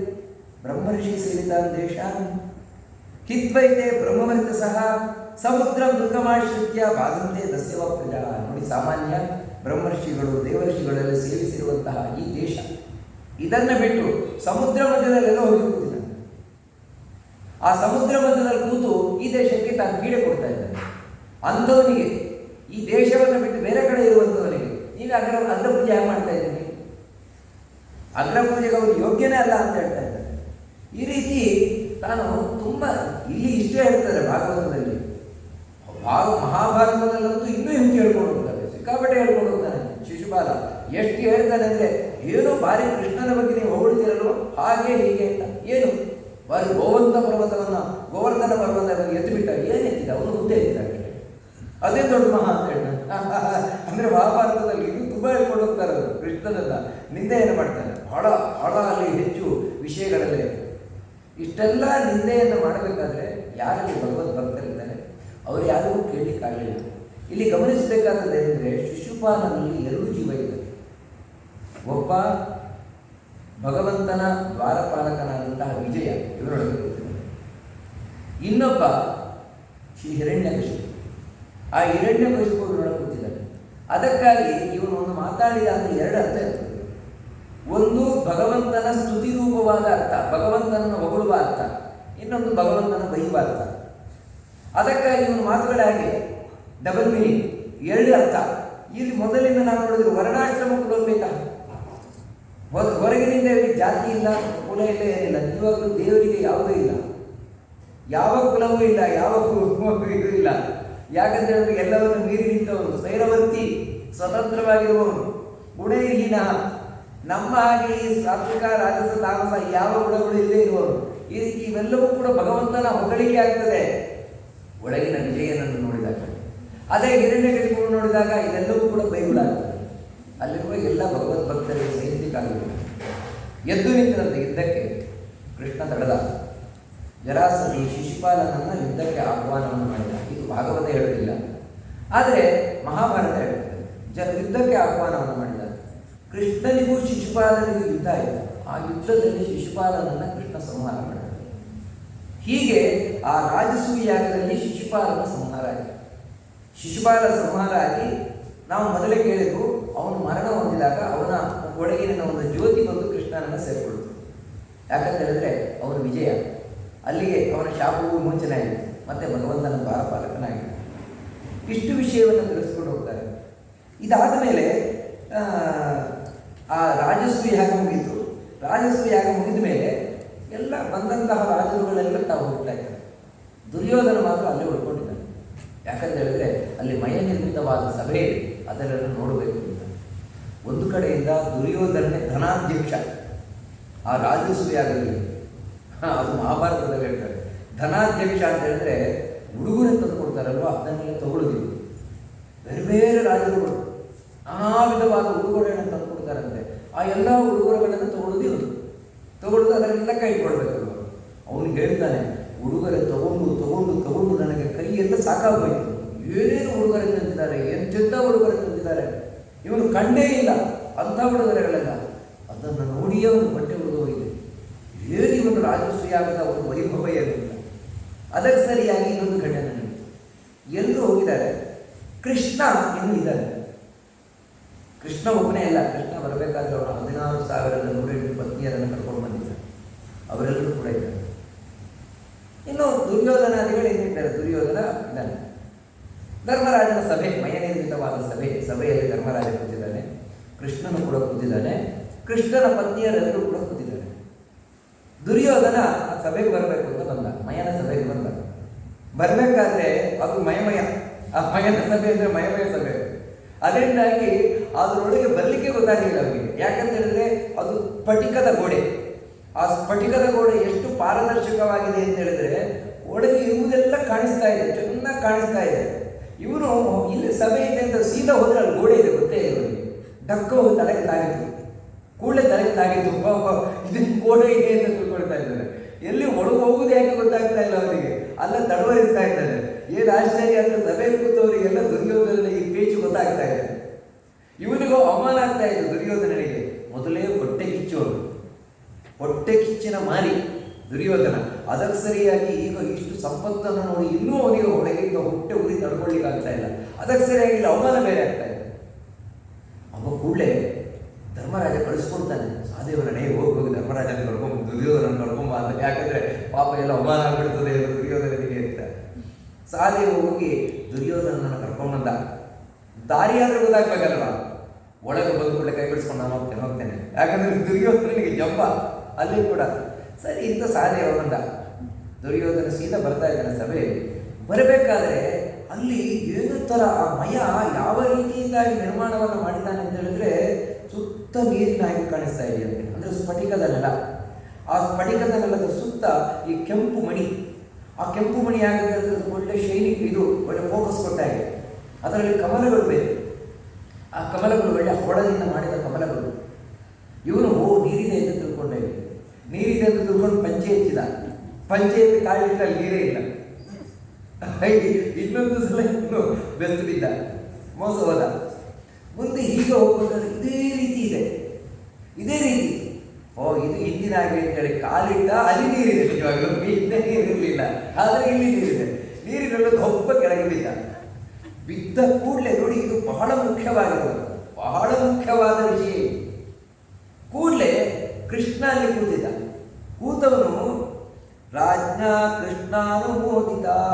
ಭೀಮಸೇನಿಗೆ ಕಣ್ಣು ಸಂಜೆ ಮಾಡಿದ. ಕೃಷ್ಣ ನಗಾಡುತ್ತ ಕೂಡಲೇ ಭೀಮಸೇನ ಗಹಗಹಿಸಿ ನಕ್ಕನಂತೆ.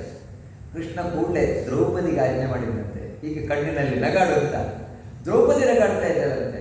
ತನ್ನ 16,108 ಪತ್ನಿಯರನ್ನು ಇಟ್ಕೊಂಡಿದೆ ಇದಕ್ಕೋಸ್ಕರ. ಅವರೆಲ್ಲರೂ ನಗುತ್ತಾ ಇದ್ದಾರೆ. ಹೀಗೆ ದುರ್ಯೋಧನಿಗೆ ತಡಲಿಕ್ಕಾಗಲಿಲ್ಲ. ನೋಡಿ, ಅದನ್ನು ಬಹಳ ಸ್ಪಷ್ಟ ಹೇಳ್ತಾರೆ. ನಿವಾರ್ಯಮಾಣ ಅಪ್ಯಂಗ ರಾಜ್ಞಾ ಕೃಷ್ಣಾನುಮೋದಿತ. ಧರ್ಮರಾಜನಿಗೆ ಪಾಪ, ಇದು ದುರ್ಯೋಧನಿಗೆ ಬೇಜಾರಾಗುತ್ತೆ. ಹೆಬ್ಬೇಡಿ ಯಾರು ಹೆಬ್ಬೇಡಿ ಅಂತ ಅವನು ಧರ್ಮರಾಜ. ಆದರೆ ಕೃಷ್ಣ ಆಜ್ಞೆ ಮಾಡಿದ್ದಾರೆ. ನೋಡಿ ಇದೆ ಒಂದು ಸಂಸೂಚಿತ, ಇದನ್ನು ಆಚಾರ್ಯರು ಹೇಳಿದ್ದಾರೆ, ಕೃಷ್ಣನೇ ಬೇಕು ಅಂತ ಮಾಡಿದ್ದು. ಈ ಒಂದು ಕೃಷ್ಣನ ಸಂಜ್ಞೆ ಏನಿದೆ, ಇಡೀ ಚಿತ್ರಣವನ್ನು ಬದಲು ಮಾಡುತ್ತೆ. ಇದೇ ಒಂದು ಕೃಷ್ಣನ ಒಂದು ಉಪ್ಪಿನ ಕುಣಿತ, ಭ್ರೂಭಂಗಂ ಪಾರಮೇಷ್ಠಾದಿ ಬದಲಾಗಿ ಹೋಗ್ತಿದ್ದಂತ ಕೃಷ್ಣನ ಒಂದು ಉಪ್ಪಿನ ಕುಣಿತ ಏನನ್ನ ಬೇಕಾದ್ರೂ ಮಾಡಿಬಿಡ್ತದೆ. ಜೋರು ನಗಾಡಿದ್ದಾರಂತೆ. ದುರ್ಯೋಧನಿಗೆ ಅವಮಾನ ತಡ್ಕೊಳ್ಳಿಕ್ಕಾಗಲಿಲ್ಲ. ಪಾಪ ಧರ್ಮರಾಜನಾದರೂ ದುರ್ಯೋಧನಿಗೆ ಅವಮಾನ ಆಯಿತು ಅಂತ ಹೇಳಿದ್ರೆ ಸಹದೇವರನ್ನು ಕರೆದಾಗಿ ಒಂದು ಹೊಸ ಬಟ್ಟೆಗಳು ಪಾಪ ಅವನಿಗೆ, ಯಾಕಂದ್ರೆ ಎಲ್ಲ ಒಂದೇ ಆಗಿಬಿಟ್ಟಿದೆ ಅಂತ ಬೇರೆ ಬಟ್ಟೆಗಳು ಕಳಿಸಿದ. ಆದರೆ ದುರ್ಯೋಧನಿಗೆ ಎಷ್ಟು ಅವಮಾನ ಆಗಿದೆ ಅಂದರೆ ಅವನ ವಸ್ತ್ರವನ್ನು ಸ್ವೀಕಾರ ಮಾಡಿರುತ್ತಾ ಇರಲಿಲ್ಲ. ಹಾಗೆ ಹೊರಟ. ಏನು ಇದೊಂದು ಸೈಕಾಲಜಿ, ಕೃಷ್ಣ ಎಂಥ ಒಂದು ಸೈಕಾಲಜಿ ಅವನು ಕೃಷ್ಣನದ್ದು ಅಂತ ಹೇಳಿದ್ರೆ, ಯಾಕೆ ಭೀಮಸೇನನ್ನೇ ನಗಲಿಕ್ಕೆ ಹೇಳಿದ? ಅರ್ಜುನ ಇದ್ದಲ್ವ, ಅರ್ಜುನ ಹತ್ರ ನಗಿಸ್ಬೇಕಿತ್ತಲ್ವ. ನೋಡಿ, ಯಾವತ್ತು ನಾವು ಜಾರಿ ಬಿದ್ದಾಗ ನಮ್ಮವರೇ ನಕ್ಕರೆ ನಮ್ಗೆ ಯಾವತ್ತೂ ಬೇಜಾರಾಗಲ್ಲ. ನಮಗೆ ಆಗದವರು ನಕ್ಕರೆ ಭಾರಿ ಅವಮಾನ ಆಗುತ್ತೆ. ಅದರಲ್ಲಿಯೂ ಕೂಡ ದುರ್ಯೋಧನನಿಗೆ ಸಣ್ಣಲ್ಲಿಂದಲೂ ಸ್ಪರ್ಧೆ ಇದ್ದದ್ದೇ ಭೀಮಸೇನ. ಆ ಭೀಮಸೇನ ನಕ್ಕ ಅಂತ ಹೇಳಿದಾಗ ಒಳಗಿನಿಂದ ಅವನಿಗೆ ಆ ಅವಮಾನ ತಡ್ಕೊಳ್ಳಿಕ್ಕಾಗಿಲ್ಲ. ಒಂದು ಎರಡನೇದೇನಂತ ಹೇಳಿದ್ರೆ, ಯಾವತ್ತು ಗಂಡಸರು ಜಾರಿ ಬಿದ್ದಾಗ ಹೆಂಗಸರು ನಕ್ಕಬಾರ್ದು. ಹೆಂಗಸರು ನಕ್ಕರೆ ಭಾರಿ ಅವಮಾನ. ಅದಕ್ಕೆ ದ್ರೌಪದಿಗೆ ನಗ್ಲಿಕ್ಕೆ ಹೇಳಿದ್ರು. ಇನ್ನೂ ಒಂದೇನಂತ ಹೇಳಿದ್ರೆ, ದ್ರೌಪದಿಯ ಮೇಲೆ ಮೊದಲಿದ್ದರೂ ದುರ್ಯೋಧನ ಕಣ್ಣಿಟ್ಟವ. ಅಂಥ ದ್ರೌಪದಿಯ ನಕ್ಕಾಗ ಇನ್ನೂ ತಡ್ಕೊಳ್ಳಿಕ್ಕಾಗಿಲ್ಲ. ಇದೆಲ್ಲ ಕೃಷ್ಣನ ಪತ್ನಿಯರು ನಕ್ಕಾಗ ತಡ್ಕೊಳ್ಳಿಕ್ಕೆ ಸಾಧ್ಯವಾಗದೆ ಹಾಗೆ ತಾನು ಹೋಗಿದ್ದಾನೆ. ಹಾಗೆ ಕೂಡಲೇ ಹಸ್ತಿನಾಪುರಕ್ಕೆ ಹೋದದ್ದು. ಹೋಗಿ ನಮ್ಮ ಅಪ್ಪನ ಹತ್ರ ಹೇಳಿದ್ರೆ, ನಾನು ಬದುಕಿರ್ಬೇಕಾ, ನಾನು ಬದುಕಬೇಕು ಅಂತ ಹೇಳಿದ್ರೆ ಜೂಜಿ ಕರಿಬೇಕು, ಇದ್ರೆ ನಾನು ಸತ್ಯ ಎಂದು ತಿಳ್ಕೊಂಡ ಧೃತರಾಷ್ಟ್ರನಿಗೆ. ಧೃತರಾಷ್ಟ್ರ ಮೊದಲು ಹೇಳಿದ, ಬೇಡ ಮಗ, ದೇವರು ಕೊಟ್ಟಿದ್ದ, ನಮಗೆ ಬೇಕಾದಷ್ಟು ಕೊಟ್ಟಿದ್ದಾರೆ, ಏನು ಹೇಳಿದ್ರು ಕೇಳಲಿಕ್ಕೆ ಸಿದ್ಧ ಇಲ್ಲ. ನಾನು ಬದುಕಿರಬೇಕು, ಇಲ್ಲ ಅವರು ಕರೀಲೇಬೇಕು ಅವರನ್ನು ಜೂಜಿಗೆ. ಕಡೆಗೆ ಕರೆದ, ಜೂಜಿಗೆ ಕರೆದ. ಜೂಜಿನಲ್ಲಿ ಎಲ್ಲವನ್ನ ಕಳ್ಕೊಂಡ್ರು ಪಾಂಡವರು. ಎಲ್ಲವನ್ನು ಕಳ್ಕೊಂಡು ತಾವು ಇದನ್ನು ಕಾಡನ್ನು ಸೇರಿದರು. ವನವಾಸಕ್ಕೆ ಹೋದರು. ಅಂದರೆ 2 ಸಲ ಯುದ್ಧ ನಡೀತು. ಅದರಲ್ಲಿ ಅಷ್ಟು ವಿಸ್ತಾರವಾಗಿ ಭಾಗವತ ತಾನು ತಿಳಿಸ್ಲಿಕ್ಕೆ ಹೋಗಲ್ಲ. ಅವರು ಕಾಡನ್ನು ಸೇರಿಕೊಂಡು ಕೃಷ್ಣ ದ್ವಾರಕೆಗೆ ಹೋಗಿದ್ದ. ನೋಡಿ ಕೃಷ್ಣ ಎಷ್ಟರ ಮಟ್ಟಿಗೆ ಏನು ಹೇಳಿದ್ರೆ, ಇಲ್ಲಿ ಈಗ ಸಂಜೆ ಮಾಡಲಿಕ್ಕಿದ್ದ, ಅದು ಜೂಜಾಡ್ಬೇಕಾದ್ರೆ ಕೃಷ್ಣ ಇದ್ರೆ ನಡೀತಾನೆ ಇರಲಿಲ್ಲ, ಏನು ಅವಾಗಿರಲಿಲ್ಲ ಕೃಷ್ಣ. ಇಲ್ಲಿ ಇದಾದ ಕೂಡಲೇ ನಾನು ಹೋಗಿದ್ದಾನೆ. ಯಾಕೆ ಅಂತ ಹೇಳಿದ್ರೆ, ಸಾಲ್ವರಾಜ ದ್ವಾರಕಾ ಮೇಲೆ ಆಕ್ರಮಣವನ್ನು ಮಾಡಿದ. ಸಾಲ್ವರಾಜ ಅಂತ ವಿಮಾನ ಇತ್ತು, ಸೌಭರಾಜ. ಆ ವಿಮಾನದ ಆಕ್ರಮಣ ಮಾಡಿ ದ್ವಾರಕೆಯನ್ನು ನಾಶ ಮಾಡ್ತಾ ಇದ್ದಾರೆ. ಕೃಷ್ಣ ಅದಕ್ಕೋಸ್ಕರ ಸಾಲ್ವರಾಜನೊಟ್ಟಿಗೆ ಯುದ್ಧ ಮಾಡಲಿಕ್ಕೆ ಎಂದು ಹೋಗಿದ್ದಾನೆ. ಆ ಯುದ್ಧದಲ್ಲಿ ಸಾಲ್ವರಾಜನನ್ನು ಮುಗಿಸಿದ ಕೃಷ್ಣ. ಅಷ್ಟಾಗಬೇಕಾದ್ರೆ ಈಗ ಪಾಂಡವರು ಎಲ್ಲವನ್ನು ಕಳ್ಕೊಂಡ್ರು. ಆದರೆ ಭಗವಂತನ ಅನುಗ್ರಹ ಯಾವತ್ತೂ ಪಾಂಡವರ ಮೇಲೆ ಇದ್ದೇ ಇರ್ತದೆ. ಅದಕ್ಕೆ ತಾನೇ ಅಕ್ಷಯಾಂಬರವನ್ನು ಕೊಟ್ಟದ್ದು. ಅವಳ ಸಂಪೂರ್ಣ ಅವಮಾನ ಮಾಡಲಿಕ್ಕೆ ನೋಡಬೇಕಾದ್ರೆ ಕೃಷ್ಣ ತಾನು ಅಕ್ಷಯಾಂಬರವನ್ನು ಕೊಟ್ಟ. ಆನಂತರ ಅವರು ವನವಾಸಕ್ಕೆ ಹೋದರು. ಆ ವನವಾಸದಲ್ಲಿ ಮತ್ತೆ ಕೃಷ್ಣ ಹೋಗಿ ಅವರನ್ನು ಭೇಟಿಯಾಗಿ ಸಾಂತ್ವನವನ್ನು ಮಾಡಿ ಸುಭದ್ರೆಯನ್ನು ತಾನು ಕರ್ಕೊಂಡು ಬಂದ. ಸುಭದ್ರೆ ಅಭಿಮನ್ಯು ಅವರನ್ನು ಕರ್ಕೊಂಡು ತಾನು ಮತ್ತೆ ದ್ವಾರಕಾಪಟ್ಟಣಕ್ಕೆ ಬಂದ. ಇದಿಷ್ಟು ಕೃಷ್ಣನ ಕಥೆಯನ್ನು ತಿಳಿಸ್ಕೊಂಡು ಅದರೊಟ್ಟಿಗೆ ಬಲಭದ್ರನ ಕಥೆಯನ್ನು ಕೂಡ ತಿಳಿಸ್ತಾರೆ. ಯಾಕಂತ ಹೇಳಿದ್ರೆ ಪರೀಕ್ಷಿತ ಕೇಳ್ತಾನೆ, ನನಗೆ ಬಲಭದ್ರನ ಕಥೆಯನ್ನು ಕೂಡ ವಿಶೇಷವಾಗಿ ತಿಳಿಸ್ಕೊಂಡು ಹೋಗಬೇಕು. ಬಲಭದ್ರನ ಕಥೆಯಲ್ಲಿ ಯಾಕಂದರೆ ಅವನು ಸಾಮಾನ್ಯ ಅಲ್ಲ, ಅವನಲ್ಲಿ ಭಗವಂತನ ವಿಶೇಷವಾದ ಆವೇಶ ಇದೆ, ಶುಕ್ಲಕೇಶ ಆವೇಶ. ಅದರಿಂದಾಗಿ ಅವನು ಮಹಾಪರಾಕ್ರಮಿ. ಹೇಳಿ ಕೇಳಿ ಶೇಷನ ಅವತಾರ, ಅದರಲ್ಲಿ ಶುಕ್ಲಕೇಶ ಭಗವಂತನ ಆವೇಶವಿದೆ. ಅದಕ್ಕೆ ಅವನ ಕಥೆಯನ್ನು ಹೇಳ್ತೇನೆ, ಕೇಳುವುದು. ಕೃಷ್ಣ ಬಲಭದ್ರರಿಬ್ಬರು ಈ ಕಡೆ ಬಂದರು. ಆಮೇಲೆ ಸುಮಾರು ವರ್ಷ ಆದಮೇಲೆ ಬಲಭದ್ರ ತಾನು ಬಂದಂತೆ ವೃಂದಾವನಕ್ಕೆ ಗೋಪಿಕಾಸ್ತ್ರೀಯರೊಟ್ಟಿಗೆ ತಾನು ಆಟ ಆಡಬೇಕು ಅಂತ. ಗೋಪಿಕಾಸ್ತ್ರೀಯರೊಟ್ಟಿಗೆ ತಾನು ಆಟ ಆಡಿದಂತೆ ಕಂಠ ಪೂರ್ತಿ ಕುಡಿದಿದ್ದಾನಂತೆ ಬಲಭದ್ರ. ಕುಡಿದು ಯಮುನೆಯನ್ನು ಕರೀತಾನಂತೆ, ಬಾ ನನ್ನ ಹತ್ರ ಬಾ ಅಂತ, ಆಟ ಆಡಿ ಅಂತ. ಯಮುನೆ ತಾನು ಕಲ್ಪಾಡಿ ಕರೀತಾ ಇದೆ, ಇವನದ್ರಲ್ಲಿ ಬರ್ತದೆ. ಇವನು ಕೋಪದಿಂದ ನೀನು ನಾನು ಕರೆದ್ರೆ ಬರಲ್ಲ ಅಂತ ತನ್ನ ನೇಗಿಲನ್ನು ಹಾಕಿ ಎಳೆದಿದ್ದಾನಂತೆ. ಅವನ ಆ ಎಳೆತಕ್ಕೆ ಹೆದರಿದಂತಹ ಯಮುನೆ ಇವನಿಗೆ ಯಾವ ಕಡೆ ಕರೆದಿದ್ದಾನೋ ಆ ಕಡೆ ಬಂದಿದೆಯಂತೆ. ಇಂಥ ಪರಾಕ್ರಮಿ. ಇನ್ನೊಂದು ಹೇಳ್ತಾರೆ ಬಲಭದ್ರನ ಕಥೆಯನ್ನು. ಮೈಂದನ್ ದ್ವಿವಿಧ ಅಂತ ಇಬ್ಬರು ವಾನರು, ರಾಮಾಯಣ ಕಾಲದವರು. ಇವರಿಬ್ಬರು ರಾಮಾಯಣ ಮುಗಿದಿದ್ರು ಉಳಿದಿದ್ದಾರೆ. ನಿಜವಾಗ್ಲೂ ಅಶ್ವಿನಿ ದೇವತೆಗಳ ಅವತಾರ ಇವರಿಬ್ಬರು ಕೂಡ, ಮೈಂದನ್ ದ್ವಿವಿಧರಿಬ್ಬರು ಕೂಡ. ಆದರೆ ಅವರಲ್ಲಿ ಸ್ವಲ್ಪ ಅಸುರಾವೇಶ ಇದೆ. ಅದಕ್ಕಾಗಿ ಇವರು ರಾಮನೊಟ್ಟಿಗೆ ಹೋಗಲಿಲ್ಲ, ಇಲ್ಲೇ ಇದೆ. ಕೃಷ್ಣಾವತಾರದಲ್ಲೂ ಇದ್ರು ನೋಡಿ ಮೈಂದನ್ ದ್ವಿವಿಧ. ಕೃಷ್ಣ ಈ ಬಲಭದ್ರ ಎಲ್ಲ ಗೋಪಿಕಾಸ್ತ್ರೀಯರೊಟ್ಟಿಗೆ ನಾನು ಆಟ ಆಡ್ತಾ ಇದ್ದೇನೆ. ಆ ಸಂದರ್ಭದಲ್ಲಿ ಇವರಿಬ್ಬರು ಬಂದರು. ಮಂಗಗಳು, 2 ಮಂಗಗಳು ಬಂದರು. ಮಂಗಗಳು ಮರದ ಮೇಲೆ ಕೂತ್ಕೊಂಡು ಏನೇನು ಚೇಷ್ಟೆ ಮಾಡಲಿಕ್ಕೆ ಶುರು ಮಾಡಿದ್ರು. ಅದನ್ನು ನೋಡಿ ಗೋಪಿಕಾಸ್ತ್ರೀಯರು ನಗಾಡ್ತಾರೆ. ಮಗಳು ಏನೋ ಮಂಗಗಳು ಚೇಷ್ಟೆ ಮಾಡ್ತಾ ಇದ್ದಾವೆ ಅಂತ. ಸ್ವಲ್ಪ ಹೊತ್ತಾಗ್ತಾ ಇದ್ದಾಗೆ ಸ್ವಲ್ಪ ವಿಚಿತ್ರ ವರ್ತಿಸ್ಲಿಕ್ಕೆ ಶುರು ಮಾಡಿದ್ದಾರೆ ಈ ಮಂಗಗಳು. ಅದನ್ನು ಹೇಳ್ತಾರೆ, ಸಂದರ್ಶೇನ್ ಬುಧಂ ತಾಸ ರಾಮಸ್ಯ ನಿರೀಕ್ಷತಃ. ಅವು ದ್ವಿವಿಧ ತನ್ನ ಪೃಷ್ಠಭಾಗವನ್ನು, ಹಿಂದಿನ ಭಾಗವನ್ನು ತೋರಿಸ್ತಾ ಇದೆ. ಎಲ್ಲ ಗೋಪಿಕಾಸ್ತ್ರೀಯರು ಅಷ್ಟು ಅಶ್ಲೀಲವಾದ ರೀತಿ. ಯಾವುದೇ ಮಂಗಗಳು ಈ ರೀತಿ ಉದ್ದೇಶಪೂರ್ವಕವಾಗಿ ಮಾಡಿ ಹೋಗಲ್ಲ, ಲಂಬಾಡಿಗೆ ಏನೋ ಮಾಡ್ತಾರೆ, ಇದಾಗಲ್ಲ, ಉದ್ದೇಶಪೂರ್ವಕವಾಗಿ ತೋರಿಸ್ತಾ ಇದೆ. ಇದನ್ನು ನೋಡಿ ಬಲಭದ್ರನಿಗೆ ಕೋಪ ಬಂದಂತೆ, ಏಯ್ ಹೋಗ್ತೀನೋ ಇಲ್ವೋ ಅಂತ ನಾನು ಒಂದು ಕಲ್ಲು ಹೊಡೆದ. ಅವೆರಡೂ ಯಾಕಂದರೆ ರಾಮಾಯಣದ ಕಾಲದ ಮಂಗಗಳು ಇವನೊಟ್ಟಿಗೆ ಯುದ್ಧಕ್ಕೆ ಬಂದಿದ್ದಾರೆ. ಆಗ ಮೈಂದನ್ ದ್ವಿವಿಧರಿಬ್ಬರನ್ನು ಕೂಡ ಬಲಭದ್ರ ಅಲ್ಲೇ ಚೆಚ್ಚಿಕೊಂಡಿದ್ದಾನಂತೆ. ಈ ರೀತಿ ರಾಮಾಯಣ ಕಾಲದ ಇಬ್ಬರು ವಾನರರು ಇವನಿಂದಾಗಿ ಸತ್ತೋದು, ಬಲಭದ್ರನಿಂದಾಗಿ ಸತ್ತೋದು. ಇನ್ನೂ ಒಂದು ಕಥೆ ಏನು ಹೇಳ್ತಾರೆ, ಇನ್ನೊಂದು ಕಥೆ ಹೇಳ್ತೇನೆ ನೋಡಿ, ಅದ್ಭುತವಾದ ಕಥೆ ಬಲಭದ್ರನ ಹೇಳ್ತಾರೆ. ದುರ್ಯೋಧನಿಗೆ ಒಬ್ಬಳು ಮಗಳಿದ್ದು ಲಕ್ಷಣ ಅಂತ. ಅವಳ ಸ್ವಯಂವರವನ್ನು ಏರ್ಪಾಡು ಮಾಡಿದ್ರು. ಆ ಸ್ವಯಂವರಕ್ಕೆ ಎಲ್ಲ ರಾಜಕುಮಾರರು ಕೂಡ ಬಂದರು. ಅಲ್ಲಿಗೆ ಕೃಷ್ಣನ ಮೊಮ್ಮಗನಾದಂತಹ ಅನಿರುದ್ಧ ಬಂದರು. ಅನಿರುದ್ಧ ಬಂದು ಎಲ್ಲ ರಾಜಕುಮಾರರು ಕುಳಿತಿದ್ದಂತೆಯೇ ಸೀದ ಹೋಗಿ ಆ ಲಕ್ಷಣನನ್ನು ಅವಳ ಕೈ ಹಿಡ್ಕೊಂಡು ತಾನು ಎಳ್ಕೊಂಡು ಹೋಗ್ತಾನೆ ಇದ್ದ. ಯಾಕಂದರೆ ಹಿಂದೆ ಸ್ವಯಂವರದಲ್ಲಿ ಅದರ ಪ್ರತಿಷ್ಠೆ ಈ ರೀತಿ ಸ್ವಯಂವರಕ್ಕೆ ಬಂದು ಬಲಾತ್ಕಾರದಿಂದ ತಗೊಂಡು ಹೋದ ಅಂತೇಳಿ ನಾವು ಭಾರಿ ಶ್ರೇಷ್ಠನಾದರು. ಆ ರೀತಿ ಕರ್ಕೊಂಡು ಹೋಗ್ತಾ ಇದ್ದಾರೆ. ಇದನ್ನು ನೋಡಿ ದುರ್ಯೋಧನಾದಿಗಳಿಗೆಲ್ಲ ನಾವಿರಬೇಕಾದ್ರೆ ನಮ್ಮ ಜೊತೆಗೆ ಈ ರೀತಿ ಹುಡುಗಿಯನ್ನು ಕರ್ಕೊಂಡು ಹೋಗೋದು ಅಂತ ಹೇಳಿದ್ರೆ ಏನು ತಡೆಗಟ್ಟಿದೆ. ದುರ್ಯೋಧನಾದಿಗಳೆಲ್ಲ ಭೀಷ್ಮ ದ್ರೋಣ ಮುಂತಾದವರೆಲ್ಲ ತಡೆದು ಅನಿರುದ್ಧನನ್ನು ಯುದ್ಧ ಮಾಡಿ ಅವನನ್ನು ಬಂಧಿಸಿ ಸೆರೆಮನೆಯಲ್ಲಿ ಅನಿರುದ್ಧನ. ನಾರದರು ಹೋಗಿ ಈ ವಿಷಯವನ್ನು ಕೃಷ್ಣನಿಗೆ ತಿಳಿಸಿದ್ರು. ಯಾಕಂದರೆ ಇಂಥ ವಿಷಯವನ್ನು ನಾರದ ಹೇಳೋದು, ಯಾಕಂದರೆ ಹಚ್ಚಿ ಆಗಬೇಕು ಅವರಿಗೆ, ಕಲಹಪ್ರಿಯ ಅಂತ ಅವರಿಗೆ ಹೆಸರೇ. ಅವರು ಹೋಗಿ ಹೇಳಿದರು. ಕೂಡಲೇ ಸಭೆ ಸೇರಿಸಿದರು. ಅದಕ್ಕೆ ಎಲ್ಲರೂ ನಮ್ಮ ಯಾದವ ವೀರ ಅಂತ ಗೊತ್ತಿದ್ದು ಈ ರೀತಿ ಮಾಡೋದು ಅಂತ ಹೇಳಿದ್ರೆ ಬಿಡಬಾರದು, ದುರ್ಯೋಧನಾದಿಗಳನ್ನು ಮುಗಿಸಿಬಿಡಬೇಕು. ಬಲಭದ್ರನಿಗೆ ಸ್ವಲ್ಪ ದುರ್ಯೋಧನ ಮೇಲೆ ಪ್ರೀತಿ ಹೆಚ್ಚು, ಯಾಕಂದ್ರೆ ನನ್ನ ಶಿಷ್ಯ ಅಂತ, ನನ್ನ ಹತ್ರ ಗದಾಭ್ಯಾಸ ಮಾಡಿದ್ದಾನೆ, ನಾನು ಹೇಳಿದ್ರೆ ಕೇಳ್ತಾನೆ ಅಂತ. ಅದಕ್ಕೋಸ್ಕರ ಅವನು ಹೇಳ್ತಾನೆ, ಬೇಡ ಬೇಡ ಆ ರೀತಿ ಬೇಡ, ನಾನು ಹೋಗಿ ಹೇಳ್ತೇನೆ ದುರ್ಯೋಧನಿಗೆ.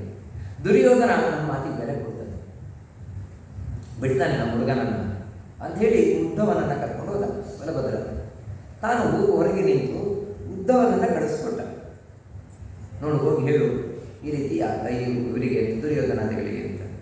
ಉದ್ಧವ ಹೋಗಿ ದುರ್ಯೋಧನಾದಿಗಳಿಗೆ ಹೇಳ್ತಾನೆ, ಉಗ್ರಸೇನ ಕ್ಷಿತಿಶೇಷ ಯದ್ವ ಆಜ್ಞಾಪಯತ್ ಪ್ರಭು ತದವ್ಯಗ್ರಧಿಯಶ್ಚುತ್ವ ಕುರುಧ್ವಂ ಮಾ ವಿಲಂಬಿತ. ಇಡೀ ಭೂಮಿಯ ಒಡೆಯನಾಗಿರುವಂತಹ ಉಗ್ರಸೇನನು ಆಜ್ಞೆಯನ್ನು ಮಾಡಿದ್ದಾನೆ. ಆಜ್ಞಾಪಯ ಪ್ರಭು, ನೀವು ಆ ಆಜ್ಞೆಯನ್ನು ಕೇಳಿ ಮುಂದೆ ಏನು ಮಾಡಬೇಕು ಅದನ್ನು ಮಾಡಿ. ಯದ್ಯೂಯಂ ಬಹವಸ್ತ್ವೇಕಂ ಜಿತ್ವಾ ಧರ್ಮೇಣ ಧಾರ್ಮಿಕಂ. ನೀವು ತಪ್ಪು ಮಾಡಿದ್ದೀರಿ. ವಾಸ್ತವಿಕವಾಗಿ ಒಬ್ಬ ಅತಿರಥನೊಟ್ಟಿಗೆ ಒಬ್ಬನೇ ಅತಿರಥ ಯುದ್ಧ ಮಾಡೋದು.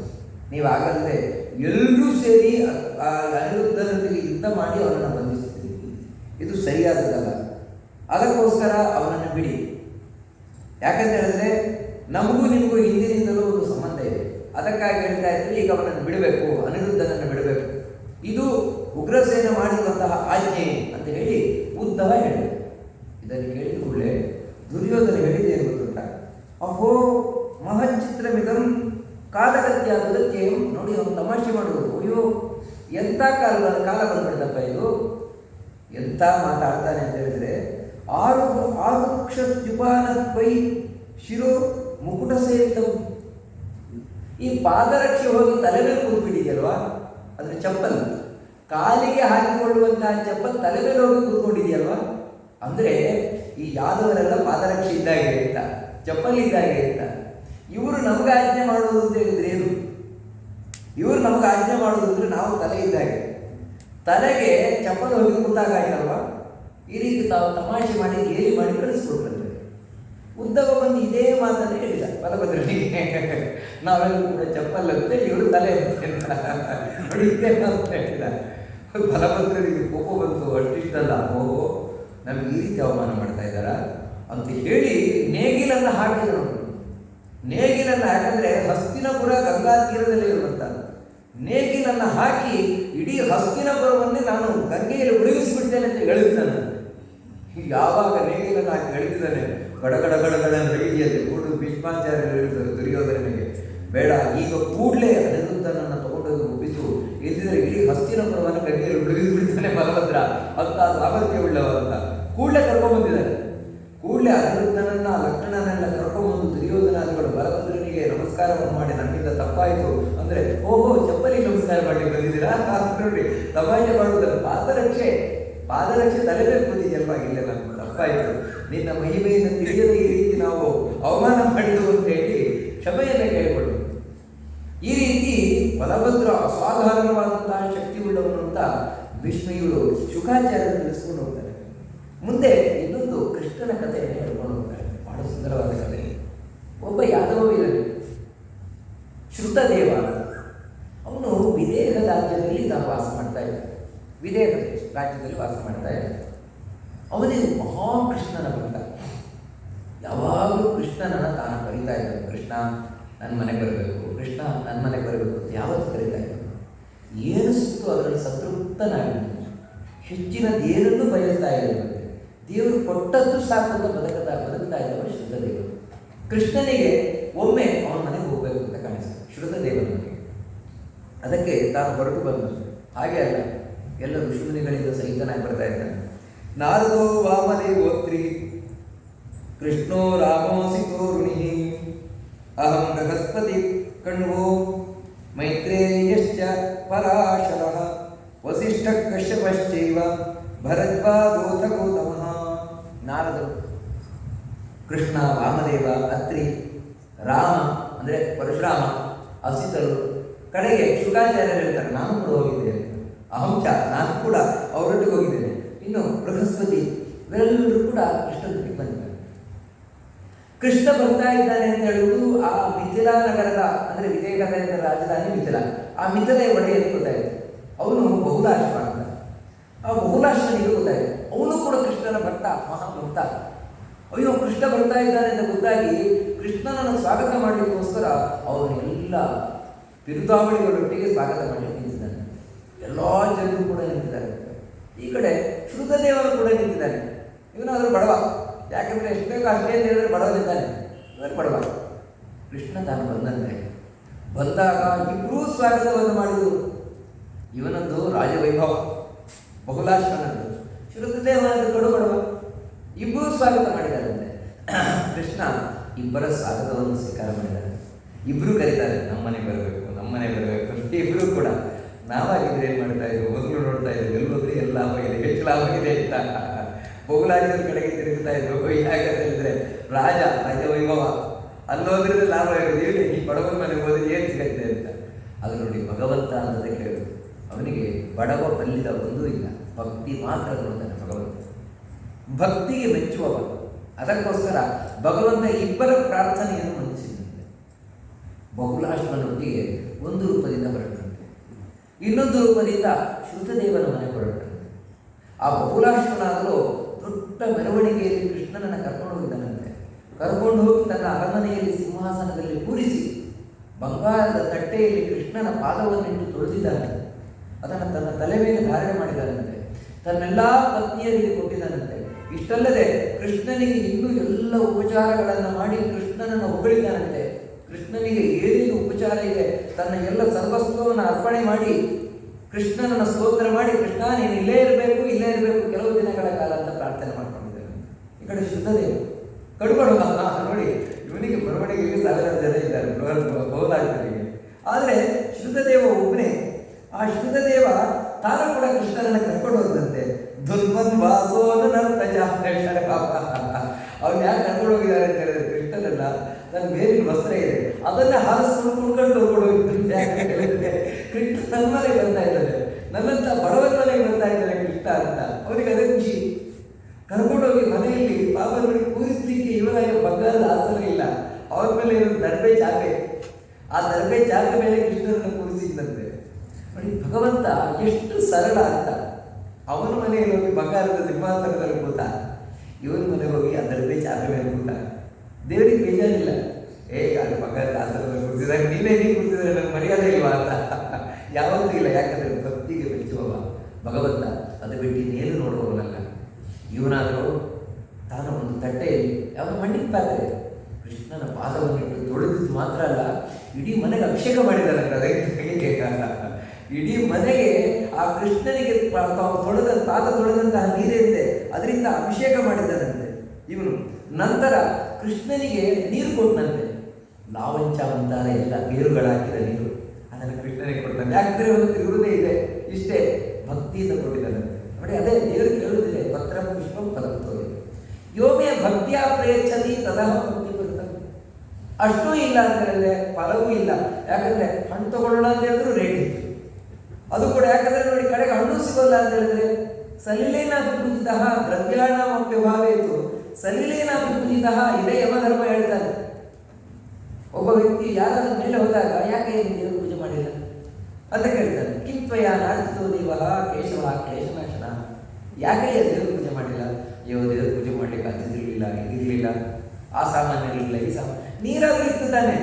ದ್ರವ್ಯಾಣ ಉಪಭಾವೇ ಸಲಿಲೇನಾಪಿ ಪೂಜಿತ ಅಂದರೆ ನೋಡಿ, ನೀರಿನಿಂದ ದೇವರಿಗೆ ಪೂಜೆ ಮಾಡಿದರೂ ಕೂಡ ಸಂತೃಪ್ತನಾಗುವವನು. ಆದರೆ ಅದರ ಹಿಂದೆ ಇರಬೇಕಾದದ್ದು ನನ್ನ ಭಕ್ತಿ. ಆ ರೀತಿ ಭಕ್ತಿಯಿಂದ ಶ್ರುತದೇವ ಭಗವಂತನ ಆರಾಧನೆಯನ್ನು ಮಾಡಿದಾನಂತೆ. ಭಗವಂತನನ್ನು ತುಂಬ ಹೊಗಳಿದ್ದಾನಂತೆ. ಕೃಷ್ಣ ಅಲ್ಲೇ ಇರಬೇಕು ಅಂತ ಪ್ರಾರ್ಥನೆ ಮಾಡಿಕೊಂಡಿದ್ದಾನಂತೆ. ಶ್ರುತದೇವನ ಪ್ರಾರ್ಥನೆಯಂತೆ ಕೃಷ್ಣ ಅವನ ಮನೆಯಲ್ಲೂ ನೆಲೆಸಿದ. ಬಹುಲಾಶ್ವನ ಪ್ರಾರ್ಥನೆಯಂತೆ ಕೃಷ್ಣ ಅವನ ಮನೆಯಲ್ಲೂ ನೆಲೆಸಿದ. ಇಬ್ಬರ ಮನೆಯಲ್ಲೂ ಕೂಡ ನೆಲೆಸಿ ಇಬ್ಬರಿಗೂ ಕೂಡ ಅನುಗ್ರಹವನ್ನು ಮಾಡಿ ತಾನು ವಾಪಸ್ ದ್ವಾರಕಾಪಟ್ಟಣಕ್ಕೆ ಮರಳಿ ಬಂದನು. ಈ ಕಥೆಯನ್ನು ಕೇಳ್ತಾ ಇರುವಂತಹ ಪರೀಕ್ಷಿತನಿಗೆ ಒಂದು ಪ್ರಶ್ನೆ ಬಂತು. ಅಲ್ಲ, ಆ ಶ್ರುತದೇವ ಎಷ್ಟೆಲ್ಲ ದೇವರು ಭಕ್ತ, ತುಂಬ ದೇವರು ಭಕ್ತ, ಆದರೆ ಬಡತನದಲ್ಲಿದ್ದಾನಲ್ಲ. ನಿಜವಾಗಲೂ ದೇವರು ಭಕ್ತರು ಅಂತ ಹೇಳಿದ್ರೆ ಇಷ್ಟು ಬಡತನದಲ್ಲಿರ್ತಾರ? ಕಡೆ ಒಂದು ಪ್ರಶ್ನೆ ಬಂತು ನಮಗೆ. ಏನಂತ ಹೇಳಿದ್ರೆ, ದೇವಾಸುರ ಮನುಷ್ಯೇಶು ಏ ಭಜಂತೆ ಶಿವಂ ಶಿವಂ ಪ್ರಾಯಸ್ಥೆ ಧನಿನೋ ಬ್ರಹ್ಮನ್ ನತು ಲಕ್ಷ್ಮೀಪತಿ. ಈ ತ್ರಿಮೂರ್ತಿಗಳ ಕಲಿಕೆ. ಯಾರು ಶಿವನ ಆರಾಧನೆಯನ್ನು ಮಾಡ್ತಾರೆ ಅವರು ಸಾಮಾನ್ಯವಾಗಿ ಧನಿಕರಾಗಿರ್ತಾರೆ, ಬೇಕಾದಷ್ಟು ಪಡೆದಿರ್ತಾರೆ. ಯಾರು ವಿಷ್ಣುವನ್ನು ಆರಾಧನೆ ಮಾಡ್ತಾರೆ ಅವರು ಬಡವರಾಗಿರುವುದೇ ಹೆಚ್ಚಲ್ವಾ ಅಂತ ಕೇಳ್ತಾರೆ ಪರೀಕ್ಷಿತ. ವಿಷ್ಣುವನ್ನು ಆರಾಧನೆ ಮಾಡುವುದು ಬಡವರಾಗಿರುವುದೇ ಹೆಚ್ಚಲ್ವಾ, ಶಿವನ ಆರಾಧನೆ ಮಾಡುವುದು ಶ್ರೀಮಂತರಾಗುವುದೇನಲ್ವಾ? ಏತದ್ ವೇದಿತು ಮಿಚ್ಚಾಮಿ ಸಂದೇಹೋತ್ರ ಮಹಾನೀನಃ ವಿರುದ್ಧಶೀಲಯೋ ಪ್ರಭೋರ್ ವಿರುದ್ಧ ಭಜತೋ ಗತಿ. ಇವರಿಬ್ಬರು ವಿರುದ್ಧವಾಗಿರುವುದು. ವಾಸ್ತವಿಕವಾಗಿ ಶಿವ ವಿಷ್ಣು ಇಬ್ಬರು ವಿರುದ್ಧವಾಗಿರುವುದು. ಇದು ಮಹಾಭಾರತದಲ್ಲಿ ಬಹಳ ಚೆನ್ನಾಗಿರುತ್ತೆ. ಇವನು ಉಷ್ಣ ಆದರೆ ಋಷಿಕ, ಆ ರೀತಿ. ಇವನು ಸ್ಮಶಾನದಲ್ಲಿದ್ದರೆ ಇವನು ಮಂದಿರದಲ್ಲಿರುವುದು. ಇವನು ಎಲ್ಲ ಲಕ್ಷಣ ಭರಿತವಾದ ಆಭರಣಗಳಿಂದ ಅಲಂಕಾರವಾಗಿ ಬಟ್ಟೆ ಪೀತಾಂಬರಗಳನ್ನು ತುಂಬಿದರೆ ಇವನು ಮೈಗೆ ಭಸ್ಮವನ್ನು ಪೂಸಿಕೊಂಡು ಈ ಚರ್ಮಾಂಬರಧಾರಿಯಾಗಿ ಆ ರೀತಿ ಇರುವುದು. ಈ ರೀತಿ ಎಲ್ಲ ವಿರುದ್ಧವಾಗಿರುವಂಥದ್ದು. ಆದರೆ ಇವರಿಬ್ಬರನ್ನು ಆರಾಧನೆ ಮಾಡಿದರೆ ಆಗುವ ಗತಿಯೂ ಕೂಡ ವಿರುದ್ಧವಾಗಿರ್ತದೆ. ಅದಕ್ಕೆ ಇವ್ರ ಬಗ್ಗೆ ನನಗೆ ತಿಳಿಸ್ಕೊಳ್ಬೇಕು ಅಂತ. ಅದಕ್ಕೆ ಶುಕಾಚಾರ್ಯರು ಬಹಳ ಸುಂದರವಾಗಿ ತಿಳಿಸ್ಕೊಂಡು ಹೋಗ್ತಾರೆ. ಹೌದು, ಶಿವನನ್ನ ಆರಾಧನೆಯನ್ನು ಮಾಡಿದರೆ ಇಲ್ಲಿ ಏನು ಬೇಕು ಎಲ್ಲವನ್ನು ಕೊಡ್ತಾನೆ ಶಿವ. ಅದಕ್ಕಾಗಿ ಇಲ್ಲಿ ಅಹಂ ಭೋಗಪದೋ ವತ್ಸ ಅಂತ ಶಿವನೇ ಹೇಳ್ತಾರೆ. ನಿಮ್ಗೆ ಇಲ್ಲಿ ಅಂತ ಇರಬೇಕು ಎಲ್ಲವನ್ನು ನಾನು ಕೊಡ್ತೇನೆ. ಹಾಗೆ ಹರಿಸ್ತು ನಿರ್ಗುಣ ಸಾಕ್ಷಾತ್ ಪುರುಷ ಪ್ರಕೃತಿ ಪರಃ ಸರ್ವಗುಣ ದೃಷ್ಟ ಸರ್ವದೃಕ್ ಉಪದೃಷ್ಟ ತಂ ಭಜನ್ ನಿರ್ಗುಣೋ ಭವೇತ್ ತಂ ಭಜನ್ ನಿರ್ಗುಣೋ ಭವೇತ್. ಯಾವತ್ತು ಶಿವ ಈ ತ್ರಿಗುಣಗಳಲ್ಲಿ ಸಾತ್ವಿಕ ರಾಜಸ ತಾಮಸ ಗುಣಗಳಲ್ಲಿ ತಾಮಸ ಗುಣಕ್ಕೆ ಅಭಿಮಾನಿಯಾಗಿದೆ ಶಿವ. ಅವನನ್ನು ಯಾರು ಆರಾಧನೆಯನ್ನು ಮಾಡ್ತಾರೆ ಅಂದರೆ ಯಾವುದೇ ಆಸೆ ಆಕಾಂಕ್ಷೆಗಳನ್ನು ಇಟ್ಕೊಂಡು ಅವರು ಆ ಬೇಕಾದ ಎಲ್ಲ ಫಲಗಳನ್ನು ಪಡೀತಾರೆ, ಅದಕ್ಕೆ ಬೇಕಾದ ಫಲಗಳನ್ನು ಪಡೀತಾರೆ. ಆದರೆ ವಿಷ್ಣು ಆ ರೀತಿ ಇಲ್ಲ. ವಿಷ್ಣು ನಿರ್ಗುಣನಾಗಿರುವುದು. ಅದಕ್ಕಾಗಿ ಯಾರು ಆ ವಿಷ್ಣುವನ್ನು ಆರಾಧನೆ ಮಾಡ್ತಾರೆ ಅವರು ನಿರ್ಗುಣರಾಗ್ತಾರೆ. ಅಂದರೆ ಅರ್ಥ ಏನು ಹೇಳಿದ್ರೆ, ನಾವು ಶಿವನನ್ನು ಆರಾಧನೆ ಮಾಡಿದರೆ ಇಲ್ಲಿಗೆ ನಮ್ಗೆ ಏನು ಬೇಕು ಎಲ್ಲ ಸಿಗ್ತದೆ, ಇಲ್ಲಿ ನಾವು ಸುಖವಾಗಿರಲಿಕ್ಕೆ ಸಾಧ್ಯ ಇದೆ. ಆದರೆ ಏನು ಅಂತ ಹೇಳಿದ್ರೆ ಅದರಿಂದಾಗಿ ನಾವು ಇನ್ನಷ್ಟು ಇಲ್ಲಿ ಬಂಧನಕ್ಕೆ ಒಳಗಾಗ್ತಾ ಇರ್ತೇವೆ. ಅಂದರೆ ನಮಗೆ ಇಲ್ಲಿ ಸಂಸಾರದ ಬಂಧನ, ಸಾವಿನ ಬಂಧನ, ಅದರಿಂದ ಮೃತ್ಯುಗೊಳಿಸುವವನಲ್ಲ, ನಮ್ಮನ್ನು ಪಾರು ಮಾಡುವವನಲ್ಲ. ಆದರೆ ವಿಷ್ಣು ಆಗಲ್ಲ. ವಿಷ್ಣು ಇಲ್ಲಿಯದ್ದು ನಿಮಗೆ ಹೆಚ್ಚು ಕೊಡುವವನಲ್ಲ. ಮತ್ತೇನಂತ ಹೇಳಿದ್ರೆ ಮೋಕ್ಷಕ್ಕೆ ಏನು ಬೇಕೋ ಅದನ್ನು ಕೊಡುವವನು. ಆದರೆ ಶಾಶ್ವತವಾಗಿ ಕಷ್ಟದಿಂದ ನಮ್ಮನ್ನು ಪರಿಹಾರ ಮಾಡುವವನು ವಿಷ್ಣು. ಶಾಶ್ವತವಾಗಿ, ತಾತ್ಕಾಲಿಕವಾಗಿ ಕಷ್ಟದಿಂದ ಪಾರು ಮಾಡುವವನು ಶಿವ. ಇಷ್ಟು ಇಬ್ಬರಲ್ಲೂ ಇರುವಂತಹ ವ್ಯತ್ಯಾಸ. ಮತ್ತೆ ಇನ್ನೂ ಒಂದೇನು ಅಂತ ಹೇಳಿದ್ರೆ, ಶಿವನನ್ನ ಆರಾಧನೆ, ವಿಷ್ಣುವನ್ನು ಯಾರು ಆರಾಧನೆ ಮಾಡ್ತಾರೆ ಸಾಮಾನ್ಯವಾಗಿ ವಿಷ್ಣುವಿನ ಭಕ್ತರು ನಿಷ್ಕಾಮವಾಗಿರ್ತಾರೆ. ಯಾವುದೇ ಆಸೆ ಆಕಾಂಕ್ಷೆಗಳನ್ನು ಇಟ್ಕೊಳ್ಳದೆ ನಮಗೆ ವಿಷ್ಣುವೇ ಬೇಕು ಅಂತ ಆರಾಧನೆ ಮಾಡುವವರಾಗಿರ್ತಾರೆ. ಅದಕ್ಕಾಗಿ ಯಾವುದೇ ಆಸೆ ಆಕಾಂಕ್ಷೆಗಳನ್ನು ಇಟ್ಕೊಳ್ಳದೇ ಇರುವುದರಿಂದಲೇ ಅವರು ನಿರ್ಗುಣ. ಸಾತ್ವಿಕ ರಾಜಸ ತಾಮಸ ಈ ಗುಣಗಳ ಪ್ರಭಾವಕ್ಕೆ ಒಳಗಾಗದೇ ಇರುವುದು. ಆದರೆ ಶಿವನ ಭಕ್ತರಾಗಲ್ಲ. ಅವರಿಗೆ ಶಿವ ಬೇಕಾಗಿಲ್ಲ, ಮತ್ತೆ ಶಿವನಿಂದ ಏನಾದರೂ ಬೇಕಾಗಿದೆ. ಅದಕ್ಕೋಸ್ಕರ ವರ ಕೊಡುವವರೆಗೆ ಇವರು ಶಿವನನ್ನು ಆರಾಧನೆ ಮಾಡ್ತಾರೆ. ಕಡೆಗೆ ವರ ಸಿಕ್ಕಿದ ಮೇಲೆ ಶಿವನನ್ನೇ ಮುಗಿಸ್ಲಿಕ್ಕೆ ನೋಡಿದ್ರು ಆಶ್ಚರ್ಯ ಏನಿಲ್ಲ. ಯಾಕಂದ್ರೆ ಅವ್ರಿಗೆ ಶಿವ ಬೇಕಾಗಿಲ್ಲ, ಸಕಾಮ ಭಕ್ತರು. ಅಂದ್ರೆ ಆಸೆ ಆಕಾಂಕ್ಷೆಗಳನ್ನು ಇಟ್ಕೊಂಡು ಆರಾಧನೆ ಮಾಡುವಂಥವ್ರು. ಈ ವಿಷಯದಲ್ಲಿ ನಾನು ಒಂದು ಕಥೆ ಹೇಳ್ತೇನೆ ಕೇಳು ಅಂತ ಹೇಳಿ. ಅದೇ ನಾವು ಭಸ್ಮಾಸುರ ಅಂತ ಹೇಳ್ತೇವೆ. ಆಗ ಇಲ್ಲಿ ವೃಕಾಸುರನ ಕಥೆಯನ್ನು ಹೇಳ್ತೇವೆ.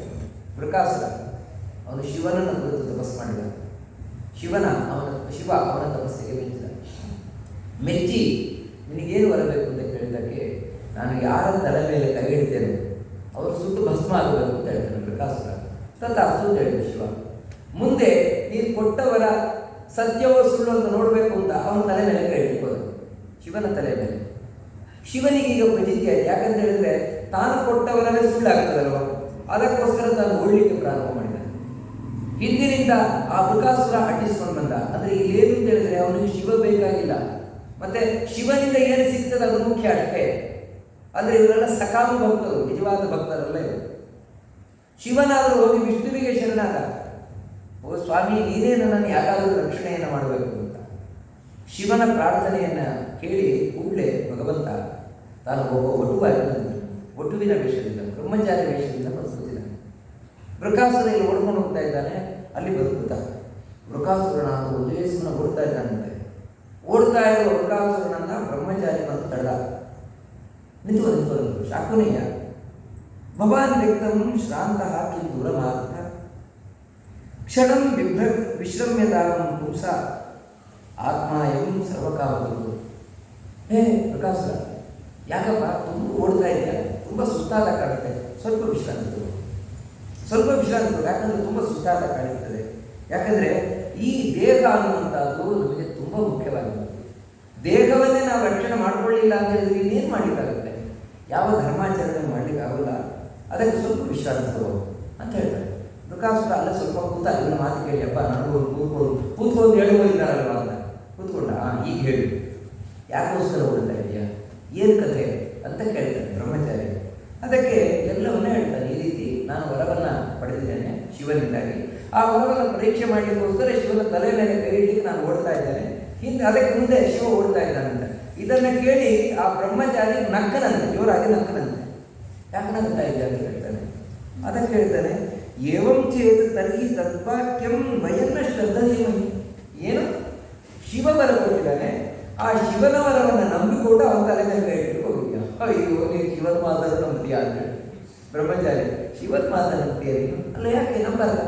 ಏನು ಅದರಲ್ಲಿ ಏನಿದೆ ಅಂತ ಹೇಳಿದ್ರೆ ಅದಕ್ಕೆ ಹೇಳ್ತಾನೆ, ನಾವಂತೂ ನಂಬುದಿಲ್ಲಪ್ಪ ಶಿವನ ಮಾತನ್ನು. ಯೋ ದಕ್ಷ ಶಾಪಾದ ಪೈಶಾಚ್ಯಂ ಪ್ರಾಪ್ತ ಪ್ರೇತ ಪಿಶಾಚರ. ಅವನು ಶಾಪ, ಶಿವನಿಗೆ ಶಾಪ ಇದೆ, ಗೊತ್ತಿಲ್ಲ ನಿಮಗೆ ಯಾವುದು? ಅದೇ ದಕ್ಷಿಣ ಶಾಪ, ಅವನು ಮಾಮಂದಿ ಶಾಪ. ಅದಕ್ಕಾಗಿ ಹುಚ್ಚ ಆಗಿಬಿಟ್ಟಿದ್ದಾನೆ ಶಿವ, ಹುಚ್ಚ. ಆ ಹುಚ್ಚನ ಮಾತನ್ನು ಕೇಳ್ತೀಯ ನೀನು? ನೋಡಿ ಯಾವ ರೀತಿ ತಲೆಯನ್ನು ನಾವು ಬ್ರೈನ್ ವಾಶ್ ಮಾಡೋದು ಅಂತ ಹೇಳ್ತೇವೆ, ಆ ರೀತಿ ಆ ಹುಚ್ಚನ ಮಾತನ್ನು ಕೇಳ್ತೀಯ. ಅದಕ್ಕೆ ಹೇಳ್ತಾರೆ, ವೃಷಾಕ್ರಾಂತ ಶರೀರೋಸು ನ ಸತ್ಯಂ ವದದೇಹರ. ಯಾವಾಗ ಮುಗಿ ತುದಿಯಲ್ಲಿ ಕೋಪ, ಆ ಕೋಪದಿಂದ ಹೇಳಿದ್ರೆ ಯಾರಾದ್ರೂ ನಂಬ್ತಾರ? ಕೋಪದಿಂದ ನಾವು ಹೇಳೋದು ನಾನು ಸತ್ಯ ಹೋಗ್ಬಿಡ್ತೇನೆ, ನಾನು ಅನ್ನೋದಿಲ್ಲ, ನಿಜವಾಗ್ಲೂ ಸತ್ಯವಾದ ಇಲ್ಲ, ಕೋಪ ಹೇಳಿದ್ಮೇಲೆ ಸರಿಯಾಗುತ್ತೆ. ಹಾಗೇನೆ ಈ ಕೋಪದಿಂದ ಯಾರು ಮಾತಾಡ್ತಾರೆ, ಹಾಗೇನೆ ಯಾರು ತಲೆಕೆಟ್ಟು ಮಾತಾಡ್ತಾರೆ ಅದನ್ನು ನಂಬ್ತಾರ? ನಾನಂತೂ ನಂಬುದಿಲ್ಲಪ್ಪ. ನೀನು ನಂಬ್ತೀಯಾ? ನೋಡು, ನೀನು ಯಾಕೆ ನಂಬಲಿಕ್ಕೆ ಏನು ಇಲ್ವೇ ಇಲ್ಲ. ಬೇಕಿದ್ರೆ ನೋಡು, ನೀನೇ ನೋಡು, ನಿನ್ನ ತಲೆ ಮೇಲೆ ಕೈ ಇಟ್ಕೋ, ಏನು ಆಗೋದು. ಯಾಕಂತೇಳಿದ್ರೆ ಮುಂಚಿನ ಮಾತು ಯಾವಾಗ ಸತ್ಯ ಆಗುತ್ತೆ? ಏನು ಸತ್ಯ ಆಗುತ್ತೆ? ಬೇಕಿದ್ರೆ ನೋಡು ನೀವೇ. ಈ ರೀತಿ ತನ್ನ ರಂಗಾದ ಮಾತಿನಿಂದಾಗಿ ವೃಕಾಸುರನಿಗೆ, ಹೌದಾ ಹಾಗೆ ಹೇಳ್ತೀಯ, ನೋಡು ನೀನು ಬೇಕಿದ್ರೆ ನಿನ್ನ ತಲೆ ಮೇಲೆ ಕೈ ಇಟ್ಕೋ, ಏನಾಗಲ್ಲ. ಹೌದಾ ಹಾಗೆ ಹೇಳ್ತೀಯ, ಅದು ತನ್ನ ತಲೆ ಮೇಲೆ ಕೈ ಇಟ್ಕೊಂಡ, ಸುಟ್ಟು ಭಸ್ಮ ಆಗೋದು. ಅಂದರೆ ಹೀಗೆ ಬ್ರಹ್ಮಚಾರಿಯಾಗಿ ಭಗವಂತ ಬಂದು ಶಿವನನ್ನು ಕಾಪಾಡಿದ. ಹೀಗೆ ಇತರ ದೇವತೆಗಳ ಭಕ್ತರು ಆ ದೇವತೆಗಳನ್ನು ಬಯಸುವವರು, ಅವರಿಂದಾಗಿ ಕಾಮನೆಯನ್ನು ಬಯಸುವವರು. ಯಾಕಂತ ಹೇಳಿದ್ರೆ ಯಾವ ದೇವತೆಗಳು ಕೂಡ ಮೋಕ್ಷವನ್ನು ಕರುಣಿಸುವವರಲ್ಲ, ಸಂಪೂರ್ಣವಾಗಿ ನಮ್ಮನ್ನು ಕಷ್ಟದಿಂದ ಪಾರು ಮಾಡುವುದಲ್ಲ. ಅದು ಭಗವಂತ ಮಾತ್ರ, ನಾರಾಯಣ ಮಾತ್ರ. ಅದಕ್ಕೆ ನಾರಾಯಣನೇ ಸರ್ವೋತ್ತಮನಾಗಿರುವುದು. ಇದನ್ನು ಪರೀಕ್ಷೆ ಮಾಡಬೇಕು ಅಂತ ಹೇಳಿದ್ರೆ ಭೃಗು ಮಹರ್ಷಿಗಳು ಹೊರಟರು. ಭೃಗು ಮಹರ್ಷಿಗಳು ಬ್ರಹ್ಮ ವಿಷ್ಣು ಮಹೇಶ್ವರರಲ್ಲಿ ಯಾರು ಶ್ರೇಷ್ಠರು ಅಲ್ಲ, ಅವರಿಗೆ ಗೊತ್ತಿಲ್ಲ ಅಂತಲ್ಲ. ಯಾಕಂದ್ರೆ ಗೊತ್ತಿದ್ದಿದ್ರೆ ಅವರು ಬ್ರಹ್ಮರ್ಷಿಗಳಾಗ್ತಾನೆ ಇರಲಿಲ್ಲ. ಯಾರು ಸರ್ವೋತ್ತಮ ಯಾರು ಅಂತ ಗೊತ್ತಿದ್ದರೆ ಬ್ರಹ್ಮರ್ಷಿ ಆಗುವುದಾದ್ರೆ ಹೇಗೆ? ಆದರೆ ಜಗತ್ತಿಗೆ ತೋರಿಸಲಿಕ್ಕೋಸ್ಕರ ಹೊರಟರು. ಮೊದಲು ಸತ್ಯಲೋಕಕ್ಕೆ ಹೋದರು. ಸತ್ಯಲೋಕಕ್ಕೆ ಹೋದಾಗ ಚತುರ್ಮುಖ ಬ್ರಹ್ಮನೆಲ್ಲ ಕೂತಿದ್ದಾರೆ. ಭೃಗು ಮಹರ್ಷಿಗಳು ಹೋದಂತೆ ಅವರು ನಮಸ್ಕಾರ ಮಾಡಲಿಲ್ಲ. ಬ್ರಹ್ಮನಿಗೆ ಕೋಪ ಬಂತು, ನನ್ನ ಮಗ ನನ್ನ ಹತ್ರ ಬಂದು ನಮಸ್ಕಾರ ಮಾಡ್ತಾ ಇರಲ್ಲ ಅಂತ ಶಾಪ ಕೊಡಲಿಕ್ಕೆ ತಯಾರಾದರು ಕೋಪದಿಂದ. ಕೂಡಲೇ ಅಲ್ಲಿಂದ ಓಡಿದ್ರು ಭೃಗು ಮಹರ್ಷಿಗಳು, ನನಗೆ ಶಾಪ ಕೊಡ್ತಾರೆ. ಕೂಡಲೇ ಕೈಲಾಸದಲ್ಲಿ ಶಿವ ಕೂತಿದ್ದಾರೆ. ಭೃಗು ಮಹರ್ಷಿಗಳು ಬಂದದ್ದು ಭಾಳ ಸಂತೋಷ ಆಯ್ತದೆ. ಭೃಗು ಮಹರ್ಷಿಗಳೇ ಬನ್ನಿ ಅಂತ ಅವರನ್ನು ಅಪ್ಪಿಕೊಳ್ಳಿಕ್ಕೆ ಹೋದಂತೆ ಶಿವ. ಅದನ್ನು ನೋಡಿ, ಮೈಲಿ ಯಾಕಂತ ಹೇಳಿದ್ರೆ ಎಲ್ಲ ಮೈಗೆಲ್ಲ ಹೆಣದ ಬರ್ಕೊಂಡು ಬಂದಿದ್ಯಾ, ಬೇಡ ಅಂತ. ಶಿವನಿಗೆ ಕೋಪ ಬಂದದ್ದು. ನಾನು ಪ್ರೀತಿಯಿಂದ ಆಲಿಂಗನ ಮಾಡ್ಲಿಕ್ಕೆ ಹೋದರೆ ನನಗೆ ಅವಮಾನ ಮಾಡ್ತಾ ಇದೆಯಾ ಅಂತೇಳಿ ತ್ರಿಶೂಲವನ್ನು ಎತ್ತಿ ಕೊಲ್ಲಿಬೋದು. ಮತ್ತೆ ಅಲ್ಲಿಂದ ಓಡಿದ. ಭೃಗು ಮಹರ್ಷಿಗಳು ಓಡಿದರು, ವಿಷ್ಣುವಿನ ಹೊಡೆದರು. ಭಗವಂತ ಇವು ಬರುವುದನ್ನು ನೋಡಿಯೇ ಕಣ್ಣು ಮುಚ್ಚಿ ಮಲಗಿದರು. ಭೃಗು ಮಹರ್ಷಿಗಳು ಬಂದು ನಾನು ಬರುವುದನ್ನು ನೋಡಿಯೂ ಕೂಡ ಬೇಕು ಅಂತ ಕಣ್ಣು ಮುಚ್ಚಿ ಮಲಗಿದೆಯಾ ಅಂತೇಳಿ ಭಗವಂತನ ಎದೆಗೆ ಒದ್ದಿದ್ದಾನೆ. ಕೂಡಲೇ ಎಚ್ಚರಾಗಿ ಆ ಭೃಗು ಮಹರ್ಷಿಗಳ ಪಾದವನ್ನು ಒತ್ತುತ್ತಾ ಇದ್ದಾನೆ. ಅಯ್ಯೋ ಪಾಪ, ನನ್ನ ಎದೆ ಕಠಿಣ ಅಂತ ಕಾಲಿಗೆ ಒತ್ತು ನಿಮ್ಮ ಪಾದಕ್ಕೆ ನೋವಾಯಿತೋ ಏನೋ ಅಂತ ಒತ್ತುತ್ತಾನೆ. ಅದನ್ನು ನೋಡಿ ಭೃಗು ಮಹರ್ಷಿಗಳಿಗೆ ಸಂತೋಷ ಆಯಿತು. ಯಾಕಂದ್ರೆ ಭಗವಂತನಿಗೆ ಕೋಪ ಬರಬೇಕಾದ ಸಂದರ್ಭದಲ್ಲೂ ಕೋಪ ಬರಲಿಲ್ಲ. ಬ್ರಹ್ಮನನ್ನ ಶಿವನನ್ನ ಮುಟ್ಲಿಕ್ಕೂ ಹೋಗಲಿಲ್ಲ, ಆದ್ರೂ ಶಾಪಗೊಳ್ಳಿ ಗೊತ್ತಿರ್ತಾರ. ಆದರೆ ಭಗವಂತನ ಎದೆಯನ್ನು ತುಳಿದರೂ ಕೂಡ ಕೋಪ ಮಾಡಿಕೊಂಡಿದ್ದು ಮಾತ್ರ ಅಲ್ಲ, ನೀವು ಏನು ತುಳಿದಿದ್ದೀರಿ ಅದನ್ನು ಹಾಗೆ ಉಳಿಸ್ಕೊಳ್ತೇನೆ. ಅದೇ ಶ್ರೀವತ್ಸ. ಮೆಟ್ಟಿದ ಕುರುಹ ಎದೆಯಲ್ಲಿ ತೋರಿದ ಶ್ರೀವಿಠಲ ಹುಟ್ಟಿದ ನೆನಪುದೆ. ಮೆಟ್ಟಿದ ಕುರುಹು ಹಾಗೆ ಇಟ್ಕೊಂಡಿದ್ದಾನೆ. ಯಾಕಂತ ಹೇಳಿದ್ರೆ ನನ್ನ ಭಕ್ತ ಓದಿದ್ದು ಅಂತ ಅಷ್ಟು ಪ್ರೀತಿ ಭಗವಂತನಿಗೆ. ಆಗ ಭೃಗು ಮಹರ್ಷಿಗಳು ಹೊಗಳಿದ್ರಂತೆ, ಏನು ಭಗವಂತ ನೀನು ನಿರನಿಷ್ಠೋ ನಿರವತ್ಯ, ಭಗವಂತನಲ್ಲಿ ಯಾವುದೇ ದೋಷ ಇಲ್ಲ, ಕಾಮ ಕ್ರೋಧ ಲೋಭ ಇದು ಯಾವುದೂ ಇಲ್ಲ ಅಂತ ಹೊಗಳ್ತಾ ಬಂದಿದ್ದಾರೆ. ಹೀಗೆ ಆ ಭಗವಂತ ಸರ್ವೋತ್ತಮನಾಗಿರುವವ ಭೃಗು ಮಹರ್ಷಿಗಳು ಹೇಳಿದರು. ಅದೇ ಪರೀಕ್ಷೆ ಇನ್ನೊಂದು ಹೇಳ್ತಾ ಇದ್ದಾನೆ. ಇದು ಅವನಿಗೆ ನೆನಪಾದಾಗ ಆ ಭಗವಂತನದ್ದು ಇನ್ನೊಂದು ನಾನು ಕೇಳಿದ್ದೇನೆ. ಪ್ರಳಯ ಕಾಲದಲ್ಲಿ ಯಾರೂ ಇರುವುದಿಲ್ಲ, ಆ ಪ್ರಳಯ ಮುಗಿತಾ ಬಂದ ಹಾಗೆಯೇ ಶ್ರುತಿಗಳು ವೇದಗಳು ಭಗವಂತನನ್ನು ಹಾಡಿ ಹೋಗುತ್ತದೆ. ಅದು ಹೇಗೆ ಅದನ್ನು ನನಗೆ ತಿಳಿಸಬೇಕು. ಶ್ರುತಿಗಳ ಹಾಡಿ ಹೋಗಿದ್ರೆ ವೇದಗಳ ಹಾಡಿ ಹೋಗುವುದು ಅಂದರೆ ಏನೇನಲ್ಲ, ಲಕ್ಷ್ಮಿ. ಯಾಕಂದರೆ ಪ್ರಳಯ ಕಾಲದಲ್ಲಿ ನಾರಾಯಣನ ಬಿಟ್ಟರೆ ಇರುವುದು ಲಕ್ಷ್ಮಿ ಮಾತ್ರ. ಇನ್ನೇನು ಪ್ರಳಯ ಮುಗಿತಾ ಬಂತು. ಪ್ರಳಯ ಮುಗಿತಾ ಬರಬೇಕಾದ್ರೆ ಭಗವಂತನನ್ನು ಎಬ್ಬಿಸಬೇಕು. ಸುಪ್ರಭಾತವನ್ನು ಹಾಡಿ ಭಗವಂತನನ್ನು ಎಬ್ಬಿಸಬೇಕು. ಆ ಸುಪ್ರಭಾತ ಬಾಡಿ ಎಬ್ಬಿಸುವಂತಹ ಕೆಲಸ ಮಾಡುವವಳು ಯಾರು? ಲಕ್ಷ್ಮಿ. ವೇದಗಳ ಮೂಲಕ ಹೊಗಳ್ತಾಳೆ. ಆ ವೇದದ ಮಾತುಗಳೇ ಶ್ರುತಿ ಗೀತೆ. ಬಹಳ ಸುಂದರವಾದ ಭಾಗವತದಲ್ಲಿ ಇರುವಂತಹ ಸಾರಭೂತವಾಗಿರುವಂತಹ ಗೀತೆ, ಎಲ್ಲ ವೇದ ಮಂತ್ರಗಳ ಸಾರವಾಗಿರುವಂಥದ್ದು. ಅದರಲ್ಲಿ ಒಂದೆರಡಾದರೂ ನಾವು ನೋಡಬೇಕಾಗಿರುವಂಥದ್ದು. ತುಂಬ ಸುಂದರವಾದ ಮಾತು. ಲಕ್ಷ್ಮಿ ಭಗವಂತನನ್ನು ಎಬ್ಬಿಸ್ತಾ ಇದ್ದಾಳಂತೆ. ಎಬ್ಬಿಸ್ತಾ ಭಗವಂತನ ಹತ್ರ ಪ್ರಾರ್ಥನೆ ಮಾಡಿಕೊಳ್ತಾ ಇದ್ದಾಳಂತೆ. ಜಯ ಜಯ ಜಕ್ಯಯ ಜಕ್ಯಜ ಮಜಿದ ದೋಷ ಗೃಹೀತ ಗುಣ ತ್ವಮಸಿ ಯದಾತ್ಮನ ಸಮವರುದ್ಧ ಸಮಸ್ತ ಭಗಃ ಅಜ ಜಗದಾತ್ಮನಾಂ ಅಖಿಲ ಶಕ್ತ್ಯವಬೋಧಕತೆ ಕ್ವಚಿದಚಯಾತ್ಮನಾನುಚರತೋನುಚರೇ ನಿಗಮಃ.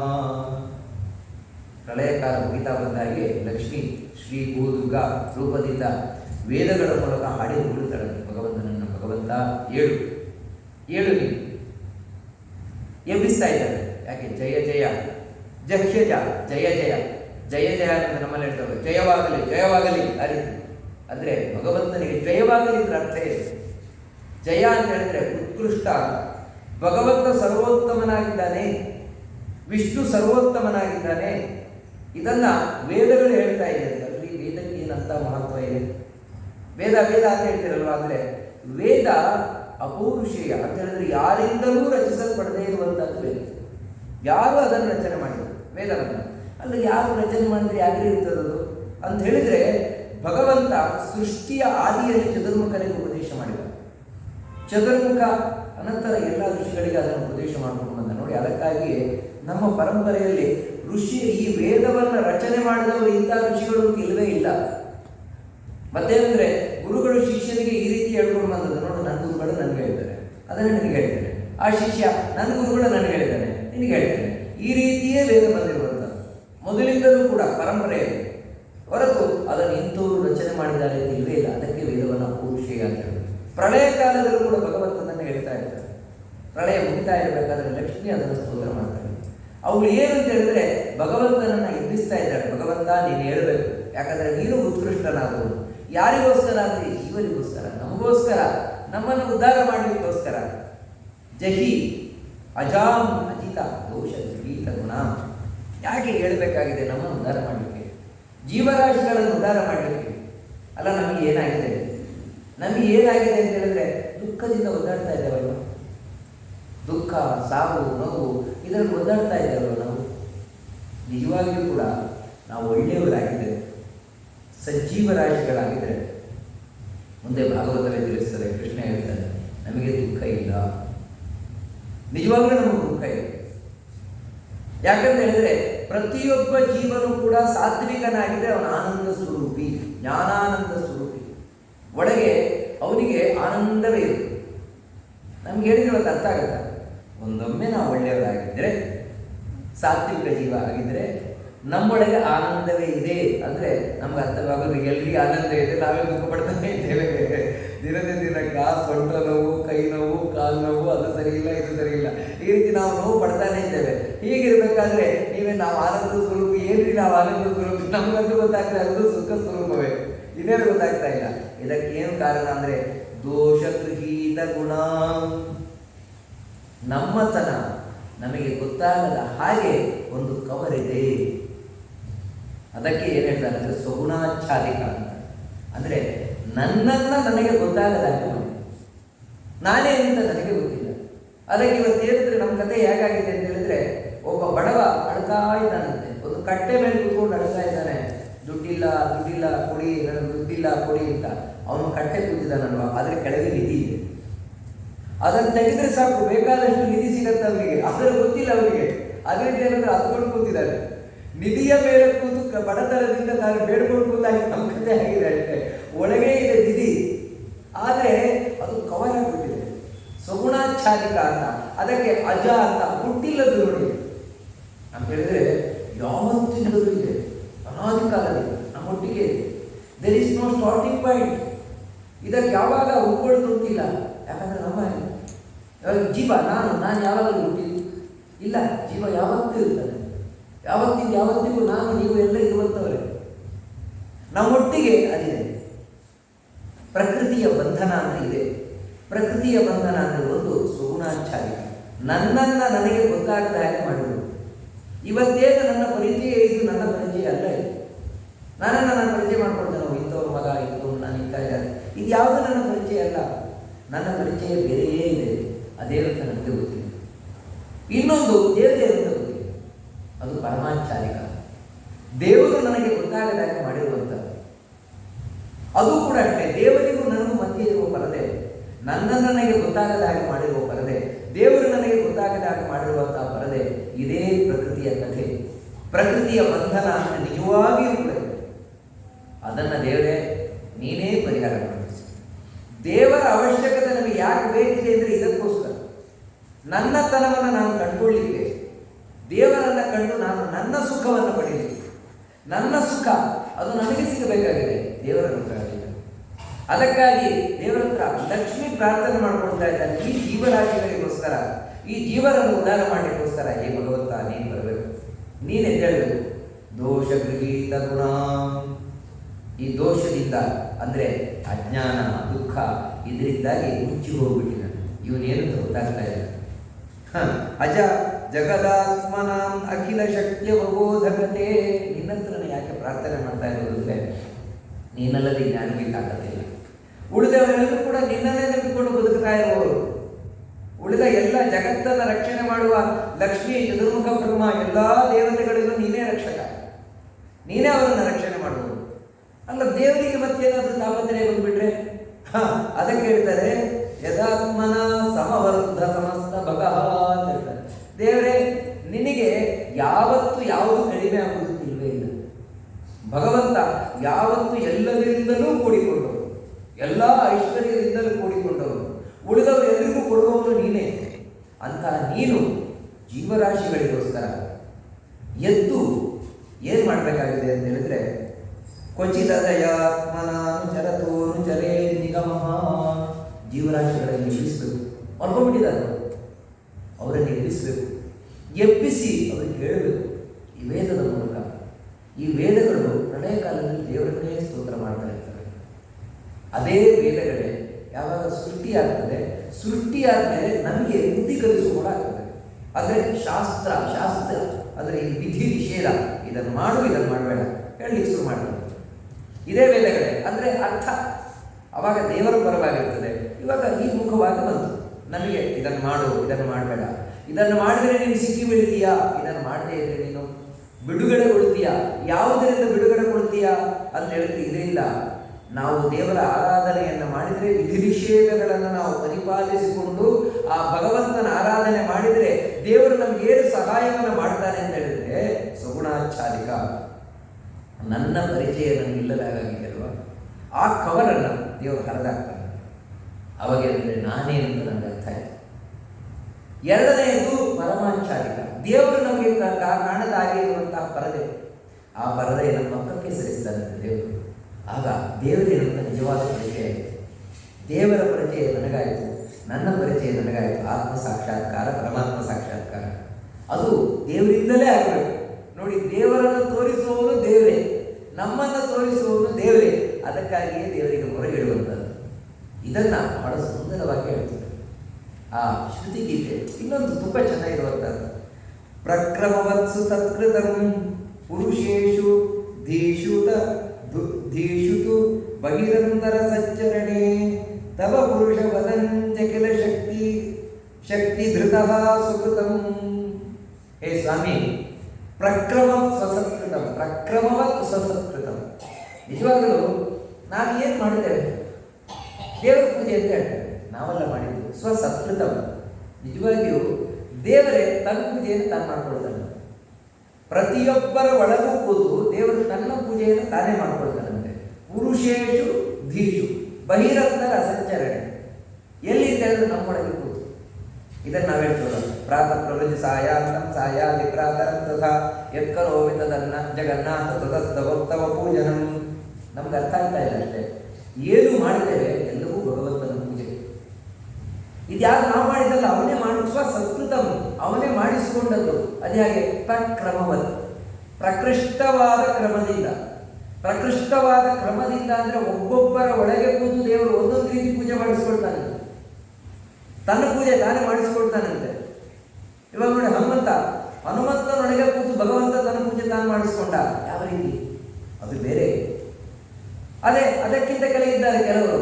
ಅವರೊಳಗೆ ಅಂದರೆ ತಾರತಮ್ಯದಿಂದ ಸಹಿತವಾಗಿ ಅವರವರ ಯೋಗ್ಯತೆಗೆ ಅನುಗುಣವಾಗಿ ಭಗವಂತ ಒಬ್ಬೊಬ್ಬರ ಒಳಗೆ ಕೂತು ಒಂದೊಂದು ರೀತಿ ಪೂಜೆ ಮಾಡಿಸ್ಕೊಳ್ತಾರೆ, ಬೇರೆ ಬೇರೆ ರೀತಿ ಇಲ್ಲ. ಅದೇ ಪ್ರಕ್ರಮವತ್ ಸ್ವಸತ್ಕೃತಂ ಪುರುಷೇಶು. ಯಾಕಂದರೆ ನಮ್ಮೊಳಗೆ ಕೂತು ಅಂತ ಹೇಳಿದರೆ ನಮ್ಮ ಸ್ವಭಾವದೊಳಗೆ ಕೂತು ಭಗವಂತ. ಅಷ್ಟು ಮಾತ್ರ ಅಲ್ಲ, ಧೀಷು ನಮ್ಮ ಎಲ್ಲ ಇಂದ್ರಿಯಗಳ ಒಳಗೆ ಕೂತು, ನಮ್ಮ ಹೊರಗೆ ಪ್ರಪಂಚದ ಹೊರಗೆ ಕೂತು ಒಳಗೆ ಕೂತು. ಅಷ್ಟು ಮಾತ್ರ ಅಲ್ಲ, ಬರೀ ಸಜ್ಜನರಲ್ಲಿ ಮಾತ್ರ ಅಸಚ್ಚರಣೆ, ಪಾಪಿಗಳಲ್ಲಿಯೂ ಕೂಡ ಭಗವಂತ ಕೂತು ತನ್ನ ಪೂಜೆಯನ್ನು ತಾನು ಮಾಡಿಸ್ಕೊಳ್ತಾನೆ. ಇದು ನಿಜವಾಗಲೂ ಯಾವ ವೇದದ ಮಂತ್ರ ಅರ್ಥ ಅಂದರೆ, ನಿಶುಸೀದ ಗಣಪತೆ ಗಣೇಶತ್ವಾಮಾವಿಪ್ರಾತಮಂ ಕವೀನ ನರತೆ ತ್ವತ್ಕ್ರಿಯತೆ ಕಿಂಚನಾರೇ ಮಹಾಭಕ್ತಮ್ಮ ಗಮಚ್ಚಿತ್ರಪಂಚ. ಈ ವೇದದ ಮಂತ್ರದ ಅರ್ಥ ಹೇಳ್ತಾ ಇರುವಂಥದ್ದು. ಅಲ್ಲದೆ ಮಗವನ್ ಚಿತ್ರಪಂಚ, ನಿನ್ನ ಪೂಜೆಯಲ್ಲಿ ನೀನೇ ಮಾಡ್ಕೊಳ್ತೇನೆ. ಯಾಕಂದರೆ ನರತೆ ತ್ವತ್ಕ್ರಿಯತೆ ಕಿಂಚನಾರೇ, ನೀನಿಲ್ಲ ಅಂತ ಹೇಳಿದ್ರೆ ಏನೂ ನಡೆಯಲ್ಲ. ಎಲ್ಲರ ಒಳಗೆ ಕೂತು ಎಲ್ಲವನ್ನು ಮಾಡ್ತಾ ಇರುವವರು ನೀನೇ. ಅದು ಯಾಕೆ ಮಾಡ್ತಾ ಇದ್ದೀರಿ? ನಿನ್ನ ಪೂಜಾರೂಪವಾಗಿ ಮಾಡ್ತಾ ಇದ್ದೀಯ. ಅದಕ್ಕಾಗಿ ಈ ಜಗತ್ತಿನಲ್ಲಿ ದೇವರ ಪೂಜೆ ಅಲ್ಲದೆ ಇರುವ ಒಂದು ಕರ್ಮವೇ ಇಲ್ಲದು. ಸುಲಭ ಪೂಜೆಯ ಮಾಡಿ ಬಲವಿಲ್ಲದವರು ನಲಿನನ ಬನ ಪಾದ ಚರಣ ಸೇವಕರು. ಸುಲಭ ಪೂಜೆಯ ಮಾಡಿ ಬಲವಿಲ್ಲದವರು. ಇದೇ ಹೇಳುವಂಥದ್ದು. ಭಗವಂತನ ಪೂಜೆ ಸುಲಭವಾಗಿದೆ, ಕಷ್ಟ ಏನಿಲ್ಲ. ದೇವರ ಪೂಜೆ ಅಂತ ಪ್ರತ್ಯೇಕ ಇಲ್ಲ. ನೋಡಿ, ನಿಜವಾಗಿ ನಿಮಗೆ ಹೇಳಬೇಕು ಅಂದರೆ ಈ ಮಂತ್ರದ ಪ್ರಕಾರ ದೇವರ ಪೂಜೆಯಿಂದ ಮೇಲೆ ಇಲ್ಲ. ಮತ್ತೆ ನಮ್ಮ ಜೀವನವೇ ದೇವರು. ಆದರೆ ಏನಂದರೆ ಆ ಅನುಸಂಧಾನವನ್ನು ಬೇಕಷ್ಟೆ, ಆ ಭಾವನೆ ಒಂದು ಬೇಕಂತೆ. ಅದಕ್ಕೆ ನೋಡಿ, ಅಸಂಚರಣೆ. ಆ ಪಾಪಿಗಳ ಒಳಗೂ ಕೂತು ದೇವರು ತನ್ನ ಪೂಜೆಯನ್ನು ತಾನು ಮಾಡಿಸ್ಕೊಳ್ತಾನಂತೆ. ಹಾಗಿದ್ರೆ ಪಾಪಿಗಳು ಮಾಡಿದ ಪಾಪಕರ್ಮವು ದೇವರ ಪೂಜೆ ಅಂದರೆ ಅವರು ಪುಣ್ಯ ಬರಬೇಕಲ್ವ? ಯಾಕಂದರೆ ಅವರು ದೇವ್ರ ಪೂಜೆ ಮಾಡಿದಲ್ವ? ದೇವ್ರ ಪೂಜೆ ಮಾಡಿದ್ರೆ ಅವ್ರಿಗೆ ಪುಣ್ಯ ಬರಬೇಕಲ್ವ? ನೋಡಿ, ಖಂಡಿತವಾಗಿಯೂ ಕೂಡ ಒಬ್ಬ ಪಾಪಿ ಆ ರೀತಿ ಒಳಗಿನಿಂದ ಎಣಿಸಿದ ಅಂತ ಹೇಳಿದ್ರೆ, ನಾನು ಮಾಡಿದ್ದು ದೇವರ ಪೂಜೆ ಅಂತ ಎಣಿಸಿದ್ರೆ ಪುಣ್ಯ ಬಂದೇ ಬರ್ತದೆ. ಆದರೆ ಅವನು ಪಾಪಿ ಯಾಕಾಗ್ತಾನೆ ಅಂದರೆ ಅದನ್ನು ಎಣಿಸದೇ ಇದ್ದದಿಂದಲೇ ಪಾಪಿ. ಯಾವಾಗ ತಾನು ದೇವರ ಪೂಜಾತ್ಮಕವಾಗಿ ಮಾಡ್ತಾ ಇದ್ದೇನೆ ಅಂತ ತಿಳ್ಕೊಳ್ತಾನೆ, ಅವಾಗ ಒಂದು ಪಾಪಕರ್ಮ ಆಗೋಲ್ಲ, ಪುಣ್ಯಕರ್ಮ ಆಗ್ತದೆ. ಭಗವಂತನ ಪ್ರೀತಿಗೋಸ್ಕರ ಮಾಡಿದಾಗ ಎಲ್ಲವೂ ಪುಣ್ಯಕರ್ಮ ಆಗ್ತದೆ. ಯಾವುದು ಪಾಪಕರ್ಮ ಅಂದರೆ ಯಾವ ಕರ್ಮದಲ್ಲಿ ದೇವರ ಸ್ಮರಣೆ ಇಲ್ವೋ, ಯಾವುದು ದೇವರ ಪ್ರೀತಿಗೆ ಕಾರಣ ಆಗುವುದಿಲ್ವೋ ಆ ಕರ್ಮವೇ ಪಾಪಕರ್ಮ. ಯಾವತ್ತೂ ಕೂಡ ಅಷ್ಟೇ, ಅದು ಬಿಟ್ಟು ಬೇರೆ ಇಲ್ಲ. ಪಾಪಕರ್ಮದ ಡೆಫಿನೇಷನ್ ಇಷ್ಟೇ: ಯಾವುದು ದೇವರಿಗೆ ಇಷ್ಟ ಆಗೋದು, ಯಾವುದು ದೇವರ ಪೂಜಾರೂಪ, ನಮಗೆ ಆ ರೀತಿ ಅನುಸಂಧಾನ ಇಲ್ಲ, ಅದು ನಿಜವಾಗಿಯೂ ಪಾಪ. ನಿಜವಾಗಿಯೂ ಯಾವುದು ದೇವರಿಗೆ ಇಷ್ಟವಾಗ್ತದೆ, ಅಂದರೆ ದೇವರ ಪ್ರೀತಿಗೆ ಕಾರಣವಾಗಿರುವಂಥದ್ದು, ಅದು ನಿಜವಾಗಲೂ ದೇವರ ಪೂಜೆ. ಅದು ಅವನೇ ಮಾಡಿಸಿಕೊಳ್ತಾನೆ ದೇವರಿಗೆ. ನಾವು ಪೂಜೆ ಮಾಡಬೇಕಾದ್ರೆ ಅದಕ್ಕೆ ಮೊದಲು ಈ ಮಂತ್ರವನ್ನು ಹೇಳೋದು, ಸ್ವಾಮಿ ನಿನ್ನ ಪೂಜೆಯನ್ನು ನೀನೇ ಮಾಡಿಸಿಕೊಳ್ತಾ ಇದೆಯಾ, ನನ್ನನ್ನು ಇಟ್ಕೊಂಡು. ಯಾಕಂದರೆ ನನಗೆ ಪುಣ್ಯ ಬರಬೇಕಲ್ವ, ಇಲ್ಲದಿದ್ರೆ ನನಗೇನು ದೇವರ ಪೂಜೆ ಮಾಡಲಿಕ್ಕೆ ಬರುತ್ತೆ? ನನಗೆ ದೇವರ ಪೂಜೆ ಮಾಡಲಿಕ್ಕೆ ಬರೋಲ್ಲ, ಮತ್ತೆ ದೇವರೇ ಮಾಡಿಸಬೇಕು. ಇವಾಗ ಈ ಭಾಗವತ ದೇವರಿಗೆ ಹೇಳಿಸಬೇಕು. ಹೇಳಿಸಿದ್ರೆ ನಾನು ಹೇಳ್ತಾನೆ ಅಷ್ಟೇ, ಇದ್ರೆ ನನಗೇನು ಹೇಳಿದ್ದೆ? ಹೇಳಿಸುವವನು ಅವನೇ, ನಿಮ್ಮೊಳಗೆ ಕೂತು ಕೇಳುವವನು ಅವನೇ. ಯಾಕಂತ ಹೇಳಿದ್ರೆ ನಾವೇನು ಕೇಳ್ತೇವೆ? ನಾವು ಕೇಳೋದು ಅರ್ಧ, ಇನ್ನು ಅರ್ಧ ಕಿವಿ ಮಾತ್ರ ಕೊಟ್ಟಿದ್ದೇವೆ ಅಷ್ಟೇ. ಕಣ್ಣು ಮುಚ್ಚಿರ್ತೇವೆ, ಕಿವಿ ಕೊಟ್ಟಿರ್ತೇವೆ. ಯಾಕೆ? ದೇವರು ಕೇಳಿ, ದೇವರು ಕೂತ್ಕೊಂಡು ಕೇಳ್ತಾ ಇರ್ತಾರೆ ಒಳಗಿನಿಂದ ಭಾಗವತವನ್ನು. ಅದು ನೋಡಿ, ಹೀಗೆ ದೇವರು ನಿಜವಾಗ್ಲೂ ಕೇಳುವವ, ದೇವರು ನಿಜವಾಗ್ಲೂ ಹೇಳುವವ, ಅವನ ಕಥೆಯನ್ನ ಅವನೇ ಹೇಳಿಸ್ತಾನೆ, ಅವನೇ ಕೇಳ್ತಾನೆ. ಹೀಗೆ ಭಗವಂತ ತನ್ನ ಪೂಜೆಯನ್ನು ತಾನೇ ಮಾಡಿಸಿಕೊಳ್ತಾನೆ ಅಂತ ಹೇಳ್ತಾರೆ. ಹೀಗೆ ಪ್ರಕ್ರಮವತ್ ಸ್ವಸತ್ಕೃತಂ, ತನ್ನ ಪೂಜೆಯನ್ನು ತಾನೇ ಮಾಡಿಸಿಕೊಂಡ ಭಗವಂತ ಹೀಗೆ ಆ ಶ್ರುತಿಗೀತೆ ಭಗವಂತನನ್ನು ಹಾಡಿ ಹೊಗಳುತ್ತದಂತೆ. ಇದನ್ನು ಶುಕಾಚಾರ್ಯರು ಪರೀಕ್ಷಿತನಿಗೆ ಹೇಳಿದರು. ಆನಂತರ ಮುಂದೆ ಏನಾಯಿತು ಪಾಂಡವರ ಕಥೆ, ಅದನ್ನು ತಿಳಿಸ್ಕೊಂಡು ಬರ್ತಾರೆ. ಪಾಂಡವರು ವನವಾಸವನ್ನು ಮುಗಿಸಿದರು, ಅಜ್ಞಾತವಾಸವನ್ನು ಮುಗಿಸಿದರು. ಮುಗಿಸಿ ಮತ್ತೆ ಉಪಪ್ಲಾವ್ಯ ನಗರಕ್ಕೆ ಬಂದರು. ಕೃಷ್ಣನನ್ನು ಮತ್ತೆ ಕರೀತಾರೆ. ಯಾಕಂತ ಹೇಳಿದ್ರೆ ಮುಂದೆ ಏನಾಗಬೇಕು ಅದು ಕೃಷ್ಣನಿಂದಲೇ. ಅದಕ್ಕೆ ಕೃಷ್ಣನನ್ನು ಕರೆದು, ಕೃಷ್ಣ ಮುಂದಿನ ಕಥೆಯನ್ನು ನೀನೇ ನಡೆಸ್ಕೊಡ್ಬೇಕು ಅಂತ ಮುಂದೆ ಕಳಿಸಿಕೊಟ್ರು ಪಾಂಡವರಿಗೆ, ಆ ಕೌರವರಿಗೆ ರಾಜ್ಯ ಕೊಡಬೇಕಂತೆ ಅಂತ. ಕೊಡೋಲ್ಲ ಅಂತ ಆಯಿತು. ಯುದ್ಧ ಸನ್ನಿಹಿತವಾಯಿತು. ಕಡೆಗೆ ಕೃಷ್ಣ ಸಂಧಾನಕ್ಕೆ ಹೋದ. ಕಡೆಯ ಪ್ರಯತ್ನವಾಗಿ ಕೃಷ್ಣ ಸಂಧಾನಕ್ಕೆ ಹೋದ. ಆದರೆ ಒಂದು ಚೂರು ಕೊಡುವುದಿಲ್ಲ ಅಂತ ನಿರಾಕರಣೆಯನ್ನು ಮಾಡಿದರು ದುರ್ಯೋಧನಾದಿಗಳು. ಕಡೆಗೆ ಎಲ್ಲಿವರೆಗೆ ಅಂದರೆ ಅರ್ಜುನ ಎರಡು ಸೈನ್ಯದ ಮಧ್ಯದಲ್ಲಿ ತನ್ನನ್ನು ಹೋಗಿ ನಿಲ್ಲಿಸು ಅಂತ ಹೇಳಿದ ಕೃಷ್ಣನಿಗೆ ರಥವನ್ನು. ಕೃಷ್ಣ ರಥವನ್ನು ನಿಲ್ಲಿಸಿದಾಗ ನಾನು ಯುದ್ಧ ಮಾಡುವುದಿಲ್ಲ ಅಂತ ಕೂತ. ನಾನು ಯುದ್ಧ ಮಾಡುವುದಿಲ್ಲ, ನನ್ನವರನ್ನೇ ನಾನು ಕೊಲ್ಲುವುದಿಲ್ಲ ಅಂತ. ಆಗ ಕೃಷ್ಣ ಅವನಿಗೆ ಭಗವದ್ಗೀತೆಯ ಉಪದೇಶವನ್ನು ಮಾಡಿ ಮತ್ತೆ ಅಂದರೆ ಕರ್ತವ್ಯಚ್ಯುತನಾಗಲಿಕ್ಕಿದ್ದಂತಹ ಅವನನ್ನು ಮತ್ತೆ ಕರ್ತವ್ಯದಲ್ಲಿ ನಿಲ್ಲಿಸಿ ಯುದ್ಧವನ್ನು ಮಾಡಿಸಿ ಭೀಮಸೇನ ಬಲಭೀಮ ಪಾರ್ಥ ವ್ಯಾಜಾಹ್ವಯೇನ ಹರಿಣ ಅಂತ ಹೇಳಿದಾಗೆ ತಾನೇ ಭೀಮನ ಮೂಲಕ ಅರ್ಜುನನ ಮೂಲಕ ಎಲ್ಲ ಕೌರವರನ್ನು ಸೋಲಿಸಿ ಮತ್ತೆ ಧರ್ಮರಾಜನನ್ನು ತಾನು ಸಂಸ್ಥಾಪನೆಯನ್ನು ಮಾಡಿದ. ಧರ್ಮರಾಜನನ್ನು ತಾನು ಪಟ್ಟಾಭಿಷೇಕ ಮಾಡಿದ. ಹೀಗೆ ಕೃಷ್ಣ ಧರ್ಮ ಸಂಸ್ಥಾಪನೆಯನ್ನು ಮಾಡಿದ ಕಥೆಯನ್ನು ಹೇಳ್ಕೊಂಡು ಹೋಗ್ತಾರೆ. ಈ ಪರೀಕ್ಷಿತ ಮತ್ತೆ ಕೇಳ್ತಾನೆ, ನನಗೆ ಇನ್ನೂ ಕೃಷ್ಣನ ಕಥೆಯನ್ನು ಹೇಳಬೇಕು, ಇಷ್ಟರಿಂದಲೇ ನನಗೆ ತೃಪ್ತಿ ಆಗಿಲ್ಲ ಅಂತ. ಅದಕ್ಕೆ ಇನ್ನೊಂದು ಕಥೆಯನ್ನು ಹೇಳ್ತಾನೆ ಕೃಷ್ಣನದ್ದು. ಕೃಷ್ಣಸ್ಯಾಸೀತ್ ಸಖಾ ಕಶ್ಚಿತ್ ಬ್ರಾಹ್ಮಣೋ ಬ್ರಹ್ಮವಿತ್ತಮಃ. ಕೃಷ್ಣನಿಗೆ ಒಬ್ಬ ಗೆಳೆಯ ಇದ್ದ, ಬಾಲ್ಯ ಗೆಳೆಯ, ತುಂಬ ಬ್ರಹ್ಮಜ್ಞಾನಿ, ತುಂಬ ಭಗವದ್ಭಕ್ತನಾಗಿದ್ದವ ಅಂತೆ. ವಿರಕ್ತಃ ಇಂದ್ರಿಯಾರ್ಥೇಶು, ಏನನ್ನು ಬಯಸ್ತಾ ಇರಲಿಲ್ಲ, ಏನನ್ನು ಬಯಸದವ, ದೇವರು ಏನು ಕೊಟ್ಟ ಅದರಲ್ಲೇ ತೃಪ್ತನಾಗಿದ್ದವ. ಅವನಿಗೆ ಕುಚೇಲ ಅಂತ ನಾವು ಹೆಸರಿಟ್ಟಿದ್ದೇವೆ ಅಷ್ಟೇ, ಕುಚೇಲ ಅಂತ ಅವನನ್ನು.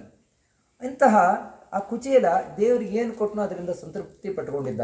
ಮನೆಯಲ್ಲಿ ತುಂಬ ಬಡತನ, ಅವನು ಅದರ ಬಗ್ಗೆ ತಲೆಬಿಸಿ ಮಾಡ್ಕೊಳ್ತಾ ಇದ್ದವನಲ್ಲ. ಆದರೆ ಅವನ ಪತ್ನಿ ತುಂಬ, ಯಾಕಂದರೆ ಮನೆ ತುಂಬ ಮಕ್ಕಳು, ಏನಿಲ್ಲ ಮನೆಯಲ್ಲಿ, ತುಂಬ ಕಷ್ಟ ಆಗ್ತಾ ಇತ್ತು. ಅವಳು ಯಾವತ್ತೂ ಹೇಳೋದಂತೆ ಅವನಿಗೆ, ನೋಡ್ರಿ ಕೃಷ್ಣ ನನ್ನ ಸ್ನೇಹಿತ ಅಂತ ಹೇಳ್ತೀರಿ, ಕೃಷ್ಣ ದ್ವಾರಕಾಪಟ್ಟಣದಲ್ಲಿದ್ದಾನೆ, ಹೋಗ್ರಿ ಒಮ್ಮೆ ಕೃಷ್ಣನ ಹತ್ರ ಕೇಳ್ರಿ, ಒಮ್ಮೆ ಕೃಷ್ಣನ ಹತ್ರ ಕೇಳ್ರಿ ಅಂತ. ಇವನು ಮಾತ್ರ ಹೋಗ್ಲಿಕ್ಕೆ ತಯಾರಿಲ್ಲ. ಯಾಕಂದರೆ ಭಗವಂತನ ಬಳಿ ಏನನ್ನು ಕೇಳಬಾರ್ದು, ಯಾವತ್ತೂ ನಿಷ್ಕಾಮವಾದ ಭಕ್ತಿ ಮಾಡಬೇಕು, ಸಕಾಮವಾದ ಭಕ್ತಿ ಮಾಡಬಾರ್ದು. ದೇವರಿರುವುದು ಬೇಡಲಿಕ್ಕಲ್ಲ. ಯಾಕಂದರೆ ದೇವರಿಗೆ ಗೊತ್ತಿಲ್ವ ನನಗೇನು ಕೊಡಬೇಕು ಅಂತ, ಕೇಳ್ತಾ ಇರಲಿಲ್ವಂತೆ. ಮತ್ತೆ ಮತ್ತೆ ಮತ್ತೆ ಇವಳು ಪೀಡಿಸ್ತಾ ಇದ್ಲಂತೆ ಹೆಂಡತಿ. ಯಾಕಂದರೆ ಅವಳು ಕೂಡ ಪಾಪ ಒಳ್ಳೆಯವಳು, ಬಹಳ ಒಳ್ಳೆಯವಳು, ಮಹಾ ಭಗವದ್ಭಕ್ತಿ ಅವಳು ಕೂಡ. ಆದರೆ ಏನು ಮಾಡ್ತೀರಿ, ಸಂಸಾರ ತಾಪತ್ರೆ ಅವಳಿಗಿದೆಯಲ್ವಾ, ಅದಕ್ಕೋಸ್ಕರ ಮತ್ತೆ ಮತ್ತೆ ಕೇಳ್ತಾ ಇದ್ಲಂತೆ. ಕಡೆಗೆ ಅಯ್ಯಂ ಹಿ ಪರಮೋ ಲಾಭ, ಹೌದು ಇದೇ ದೊಡ್ಡ ಲಾಭ, ಯಾಕಂದರೆ ದೇವರ ದರ್ಶನ ಆಗತ್ತಲ್ವಾ. ಆದರೆ ನೋಡಿ ಕೇಳಲಿಕ್ಕೆ ಹೊರಟದಲ್ಲ ಪಾಪ ಅವನು ಕುಚೇಲ, ಮತ್ತೆ ದೇವರ ದರ್ಶನ ಆಗುತ್ತಲ್ವ, ಕೃಷ್ಣನನ್ನು ಕಾಣದೆ ತುಂಬ ದಿನ ಆಗಿದೆ, ದೇವರನ್ನು ಕಾಣಲಿಕ್ಕಾಗತ್ತೆ ಅಂತ ಹೇಳಿ ತಾನು ಹೊರಟನಂತೆ. ಆಯಿತು, ಕೃಷ್ಣನನ್ನು ನಾನು ನೋಡ್ಕೊಂಬರ್ತೇನೆ ಅಂತ ಹೊರಟನಂತೆ. ಹೊರಟಾಗ ಇವಳಾದರೂ ನೋಡಿ ದೇವ್ರ ಬಳಿ ಹಾಗೆ ಹೋಗಬಾರ್ದು, ಬರಿಗೈಯಲ್ಲಿ ಹೋಗಬಾರ್ದು. ಅಂದರೆ ಎಷ್ಟು ಧರ್ಮ ತಿಳ್ಕೊಂಡವಳವಳು ಅಂತ. ಯಾವತ್ತೂ ದೇವರ ಬಳಿಗೆ, ಗುರುಗಳ ಬಳಿಗೆ, ರೋಗಿಗಳ ಬಳಿಗೆ ಬರಿಗೈಯಲ್ಲಿ ಹೋಗಬಾರ್ದು, ಏನಾದರೂ ತೊಗೊಂಡು ಹೋಗಬೇಕು. ಆದರೆ ತೊಗೊಂಡೋಗ್ಲಿಕ್ಕೆ ಏನಿಲ್ಲ. 4 ಮನೆಯಲ್ಲಿ ಬೇಡಿದ್ಲಂತೆ, 4 ಮುಷ್ಟಿ ಅವಲಕ್ಕಿ ತಾನು ಗಂಟು ಕಟ್ಟಿದ್ಲಂತೆ. ಒಂದು ವಸ್ತ್ರದಲ್ಲಿ ಗಂಟು ಕಟ್ಟಿ ತಾನೇ ಸೊಂಟದಲ್ಲಿ ಇಟ್ಲಂತೆ. ಕುಚೇಲನ ಸೊಂಟದಲ್ಲಿಟ್ಟು ಕಳಿಸ್ಕೊಟ್ಲಂತೆ. ಕುಚೇಲನಾದರೂ ದ್ವಾರಕಾಪಟ್ಟಣಕ್ಕೆ ಬಂದ. ದ್ವಾರಾವತಿಂ ಸಕಲ ಭಾಗವತಿಂ, ಏನು ಅತ್ಯಂತ ಶ್ರೀಮಂತಿಕೆಯ ಪಟ್ಟಣ. ದ್ವಾರಕಾ ಅಂದರೆ ಆಗಿನ ಕಾಲದಲ್ಲಿ ಅತ್ಯಂತ ಶ್ರೀಮಂತಿಕೆಯ ಪಟ್ಟಣ. ಅದಕ್ಕೆ ಇವನು ಬಂದಿದ್ದಾನೆ ಹೇಳಿ ಕೇಳಿ ಕುಚೇಲ, ಇವನ ಹೆಸರು ಹೇಳುವಾಗೇನೆ ಇವನ ವಸ್ತ್ರದಲ್ಲಿ ಎಲ್ಲಿ ನೋಡಿದ್ರು ಎಲ್ಲಿ ತೇಪೆ ಹಾಕಿಲ್ಲ ಅಂತಿಲ್ಲ, ಆ ರೀತಿ ಇದ್ದ ವಸ್ತ್ರದವನು. ಧಮನಿ ಸಂತತಿ ಅಂತ ಹೇಳ್ತಾರೆ, ನರನಾಡಿಯೆಲ್ಲ ಎದ್ದು ಕಾಣಿಸ್ತಾ ಇತ್ತಂತೆ. ಪಾಪ ಅಷ್ಟು ತಿನ್ಲಿಕ್ಕಿಲ್ಲ. ಹಾಗೆ ದೇವರು ಕೊಟ್ಟದ್ದು ಸಾಕು ಅಂತ ಕೂತವನು, ಏನನ್ನೂ ಬಯಸದವ. ಹಾಗಿರಬೇಕಾದ್ರೆ ಬಡವ ಅಂತ ಹೇಳಿದ್ರೆ ನರನಾಡಿಗಳೆಲ್ಲ ಎದ್ದು ಕಾಣಿಸ್ತಾ ಇದೆ ಅಂತ ಕಡು ಬಡವ ಇವನು. ವಸ್ತ್ರ ಸಮೇತ ಅಷ್ಟೇ ಕೆಟ್ಟ ವಸ್ತ್ರ ತೊಟ್ಟವನು ಇವನು ಹೋಗ್ತಾನಂತೆ, ಕೃಷ್ಣನನ್ನು ಹುಡ್ಕೊಂಡು ಹೋಗ್ತಾನೆ ಇಂಥ ದ್ವಾರಕೆಯಲ್ಲಿ. ನಾನೆಲ್ಲಿ ಕೃಷ್ಣನನ್ನು ಕಾಣುವುದು ಅಂತ ಹೇಳಿ ಒಂದು ಮನೆ ಮುಂದೆ ಹೋಗಿ ನಿಂತಿದ್ದಾನೆ. ಅದು ಯಾವುದಲ್ಲ, ಕೃಷ್ಣನದ್ದು ಅರಮನೆ. ಯಾಕಂದ್ರೆ 16,108 ಪತ್ನಿಯರಿಗೆ ಕಟ್ಕೊಟ್ಟಿದ್ದಾನಲ್ವ. ಒಂದು ಮನೆ ಮುಂದೆ ಹೋಗಿ ನಿಂತ. ಕೃಷ್ಣ ಒಳಗೆ ತಾನು ಈ ಪಲ್ಲಂಗ ಅದರ ಮೇಲೆ ಆಟ ಆಡ್ತಾ ಇದ್ದಾನಂತೆ. ಕುಚೇಲನನ್ನು ನೋಡಿದ್ನಂತೆ, ನೋಡಿ ಓಡೋಡಿ ಬಂದಂತೆ. ತಾನೇ ಬಾಗಿಲನ ತನಕ ಬಂದು ಕುಚೇಲನ ಕೈ ಹಿಡಿದು ಒಳಗೆ ಕರ್ಕೊಂಡು ಹೋದ್ನಂತೆ.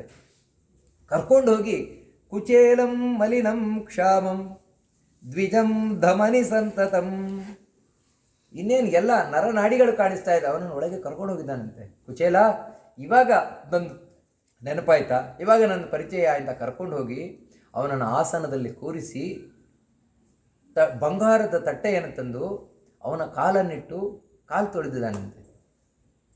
ಈ ರುಕ್ಮಿಣಿ ನೀರು ಹಾಕಿದ್ದಾಳಂತೆ. ಅಷ್ಟು ಮಾತ್ರ ಅಲ್ಲ, ಅವನಿಗೆ ಗೋವನ್ನು ದಾನ ಕೊಟ್ಟಿದ್ದಾನಂತೆ. ಎಲ್ಲ ಉಪಚಾರ ಮಾಡ್ತಾ ಇದ್ದಾನಂತೆ. ಅಲ್ಲಿರುವಂತಹ ಎಲ್ಲ ದಾಸಿಯರು ನೋಡ್ತಾ ಇದ್ದಾರಂತೆ. ನೋಡಿ, ಅಂತಃಪುರ ಜನೋ ದೃಷ್ಟ ಕೃಷ್ಣೇನ ಅಮಲಕೀರ್ತಿನ ವಿಸ್ಮಿತೋಭೂತ್, ಅವರೆಲ್ಲರಿಗೂ ಆಶ್ಚರ್ಯ ಅಂತೆ. ಏನು ಅಂತ ಹೇಳಿದ್ರೆ, ಕಿಮನೇನ ಕೃತಂ ಪುಣ್ಯಂ ಅವಧೂತೇನ ಭಿಕ್ಷುಣ, ಅಲ್ಲ ಈ ಭಿಕ್ಷೆ ಬೇಡುವವನು ಅಂತ ಹೇಳಿದ್ರೆ ಅಷ್ಟು ದಟ್ಟ ದರಿದ್ರ, ಇವನು ಏನು ಪುಣ್ಯ ಮಾಡಿದ್ದಾನೆ. ಯಾಕೆ ಅಂತ ಹೇಳಿದರೆ, ಶ್ರಿಯಾಹೀನೇನ ಲೋಕೇಸ್ಮಿನ್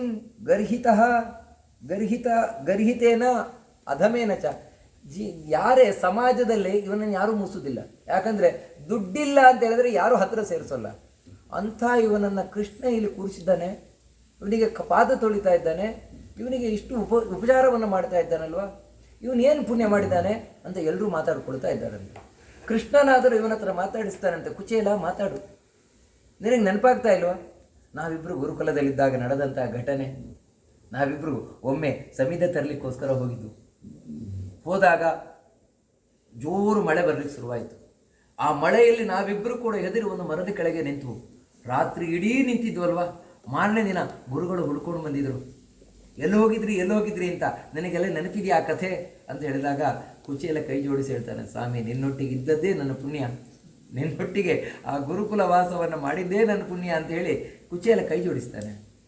ಕಡೆಗೆ ಆ ಕುಚೇಲನ ಹತ್ರ ಕೃಷ್ಣ ಕೇಳ್ತಾನೆ, ಹೌದು ನೀನು ಹಾಗೆ ಬಂದಿರಲಿಕ್ಕಿಲ್ಲ, ನೀನು ಏನು ತಂದಿದ್ಯಾ, ನನಗೋಸ್ಕರ ಏನು ತಂದಿದ್ಯಾ ಅಂತ ಕೇಳ್ತಾನೆ. ಯಾಕಂತ ಹೇಳಿದ್ರೆ ಅತ್ತಿಗೆ ಹಾಗೆ ಕಳಿಸ್ಕೊಳ್ಲಿಕ್ಕಿರ್ಲಿಕ್ಕಿಲ್ಲ ಏನಂತ. ಅದಕ್ಕೆ ಕಿಮುಪಾಯನ ಮಾನೀತಂ ಬ್ರಹ್ಮನ್ಮೇ ಭವತಾ ಗೃಹಾತ್, ಏನು ತಂದಿದ್ಯಾ. ಕುಚೇಲ ಏನು ಹೇಳಿಕೋಗಲ್ಲ. ಯಾಕಂತ ಹೇಳಿದ್ರೆ ಇಂಥ ಭಗವಂತನಿಗೆ ನಾನು ನನ್ನ ಅವಲಕ್ಕಿಯನ್ನು ಕೊಡುದ, ಆ ಭಗವಂತನಿಗೆ ಅಂತ ಹೇಳಿ ಏನು ತಲೆ ತಗ್ಗಿಸಿದಂತೆ. ಕೃಷ್ಣ ಹೇಳ್ತಾನೆ, ಅಲ್ಪಮಪ್ಯಾಹೃತಂ ಭಕ್ತೈ ಪ್ರೇಮಣ ಭೂರಿಯೇವ ಮೇ ಭವೇತ್. ನೋಡು ಕುಚೇಲ, ನನಗೆ ಸಣ್ಣದು ಕೊಡ್ತೀಯಾ ದೊಡ್ಡದು ಕೊಡ್ತೀಯಾ ಅನ್ನೋದು ಮುಖ್ಯ ಅಲ್ಲ. ನನ್ನ ಭಕ್ತರಾದವರು ಸ್ವಲ್ಪ ಕೊಟ್ಟರೂ ಕೂಡ ನನಗೆ ತುಂಬ ಆಗ್ತದೆ. ಭಕ್ತಿ ಮುಖ್ಯ ಅಷ್ಟೇ. ಭಕ್ತಿಯಿಂದ ಕೊಟ್ಟದ್ದನ್ನು ನಾನು ಯಾವತ್ತೂ ಸ್ವೀಕಾರವನ್ನು ಮಾಡ್ತೇನೆ.